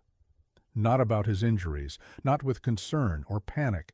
She was yelling about herself, about her bad day, about how he was upsetting her, a 5-year-old boy, bleeding internally, his brain swelling from traumatic injury, and his babysitter was making it about her own inconvenience. After dragging Ryan around the house, Courtney finally deposited his body on the couch, and there he lay, suffering, dying. For approximately an hour and a half, 90 minutes, 5,400 seconds. Every single one of them an opportunity to save Ryan's life. Every single one of them a moment when a simple phone call could have brought paramedics, doctors, a chance at survival. But Courtney made a different choice. She left him there, watching him suffer, watching him die, and did nothing. When she finally called for help, it was too late. Ryan Peralto, a happy 5-year-old who had trusted his babysitter, who had committed the grave sin of having a bathroom accident, was beyond saving. When Lauren Courtney was arrested and charged with murder, her defense team made a claim so outrageous it would offend everyone who heard it. They claimed she had been sleepwalking. That's right. Their defense was that Courtney had somehow been in a sleep state when she shoved Ryan with devastating force, then spent 90 minutes dragging him around, yelling about her bad day, and watching him die without calling for help. Chief Deputy District Attorney Gianna Verness didn't mince words. She called this defense claim offensive, because the video evidence told a very different story. It showed a woman who was fully conscious, fully aware, making deliberate choices, all of them the wrong ones. It showed someone more concerned with her own frustrations than with the life of a child bleeding out on her watch. The defense even brought in a medical expert to support the sleepwalking theory. But prosecutors tore that credibility apart, questioning how any doctor could watch that video footage and conclude this woman wasn't fully awake and responsible for her actions. The jury agreed. On December 14, 2022, Lauren Courtney stood before Clark County District Court Judge Jacqueline Bluth for sentencing. The courtroom had heard the evidence. They'd seen the video. They'd listened to Ryan's family describe the happy little boy they'd never hold again. And Judge Bluth delivered words that would echo through that courtroom and into the public record. The last minutes of that child's life were in pure horror. She paused, letting the weight of those words settle. Anybody who watches the video, quite honestly, there really aren't any words, right? Like what you did is unconscionable. Unconscionable. Beyond the bounds of acceptable behavior, beyond what any reasonable person could justify or defend. Chief Deputy District Attorney Verness painted the picture for the court. She drags him around the house when he's vomiting blood, She's yelling at him, screaming at him about her. It's her bad day. It's her situation that he's upsetting her that day. She then left him on the couch for approximately an hour, hour and a half, where he lay suffering and frankly dying because she didn't do anything to get him medical care. The narcissism of it, the cruelty, a child in his final moments, and his killer was focused entirely on her own inconvenience. Judge Bluth sentenced Courtney to life in prison with the possibility of parole after 20 years. What haunts Ryan's family most, what should haunt all of us, is the window of opportunity. Medical experts testified that if Courtney had called 911 immediately after the injury, Ryan might have survived.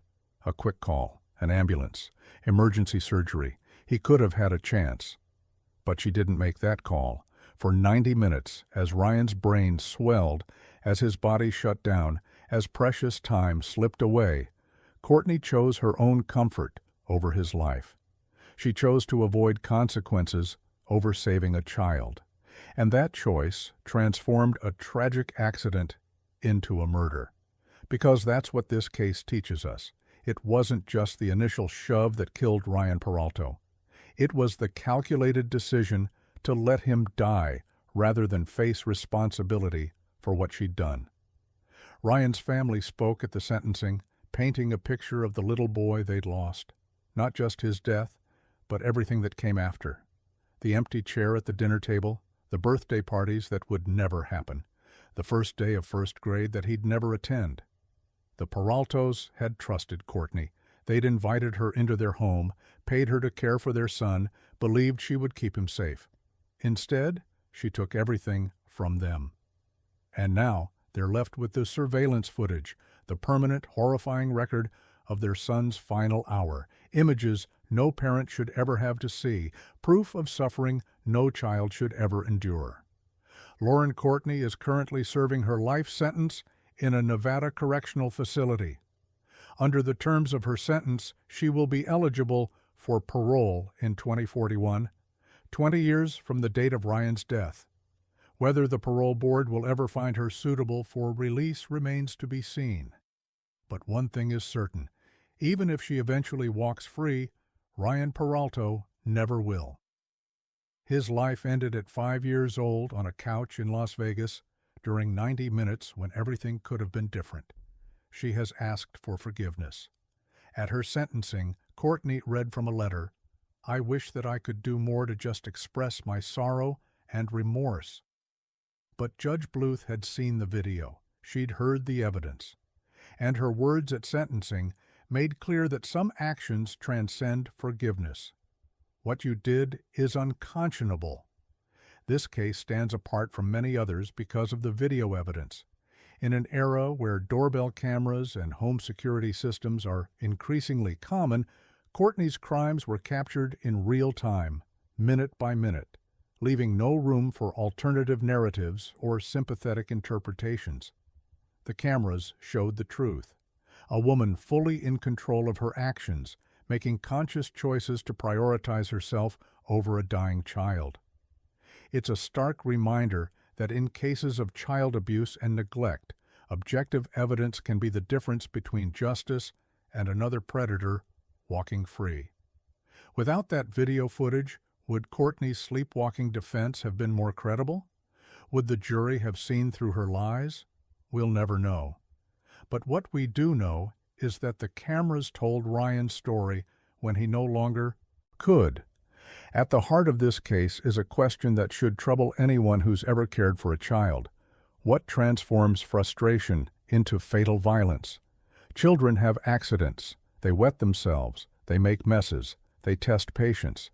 Every parent, every caregiver, every adult who's spent time with young children has experienced moments of frustration. But most of us don't respond with devastating violence. Most of us don't shove children with enough force to cause traumatic brain injuries. And absolutely none of us should watch a child vomit blood and decide that calling for help is too inconvenient. Courtney's bad day became Ryan's last day. Her inability to control her temper, her refusal to prioritize his life over her pride, Her 90 minutes of negligence. These weren't accidents, they were choices. And those choices cost a 5-year-old boy everything. As we close this case, let's remember Ryan Peralta, not for how he died, but for who he was, a happy 5-year-old, a child who loved life, a son who trusted the adults around him to keep him safe. His family will never recover from this loss. They'll never stop wondering what he might have become, the teenager, the adult, the father he might have been one day.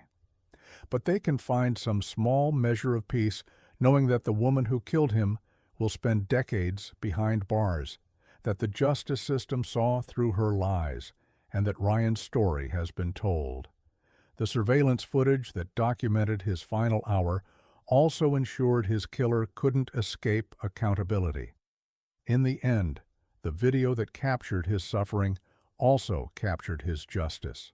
This case concludes our examination of the 10 most evil babysitters sentenced to prison.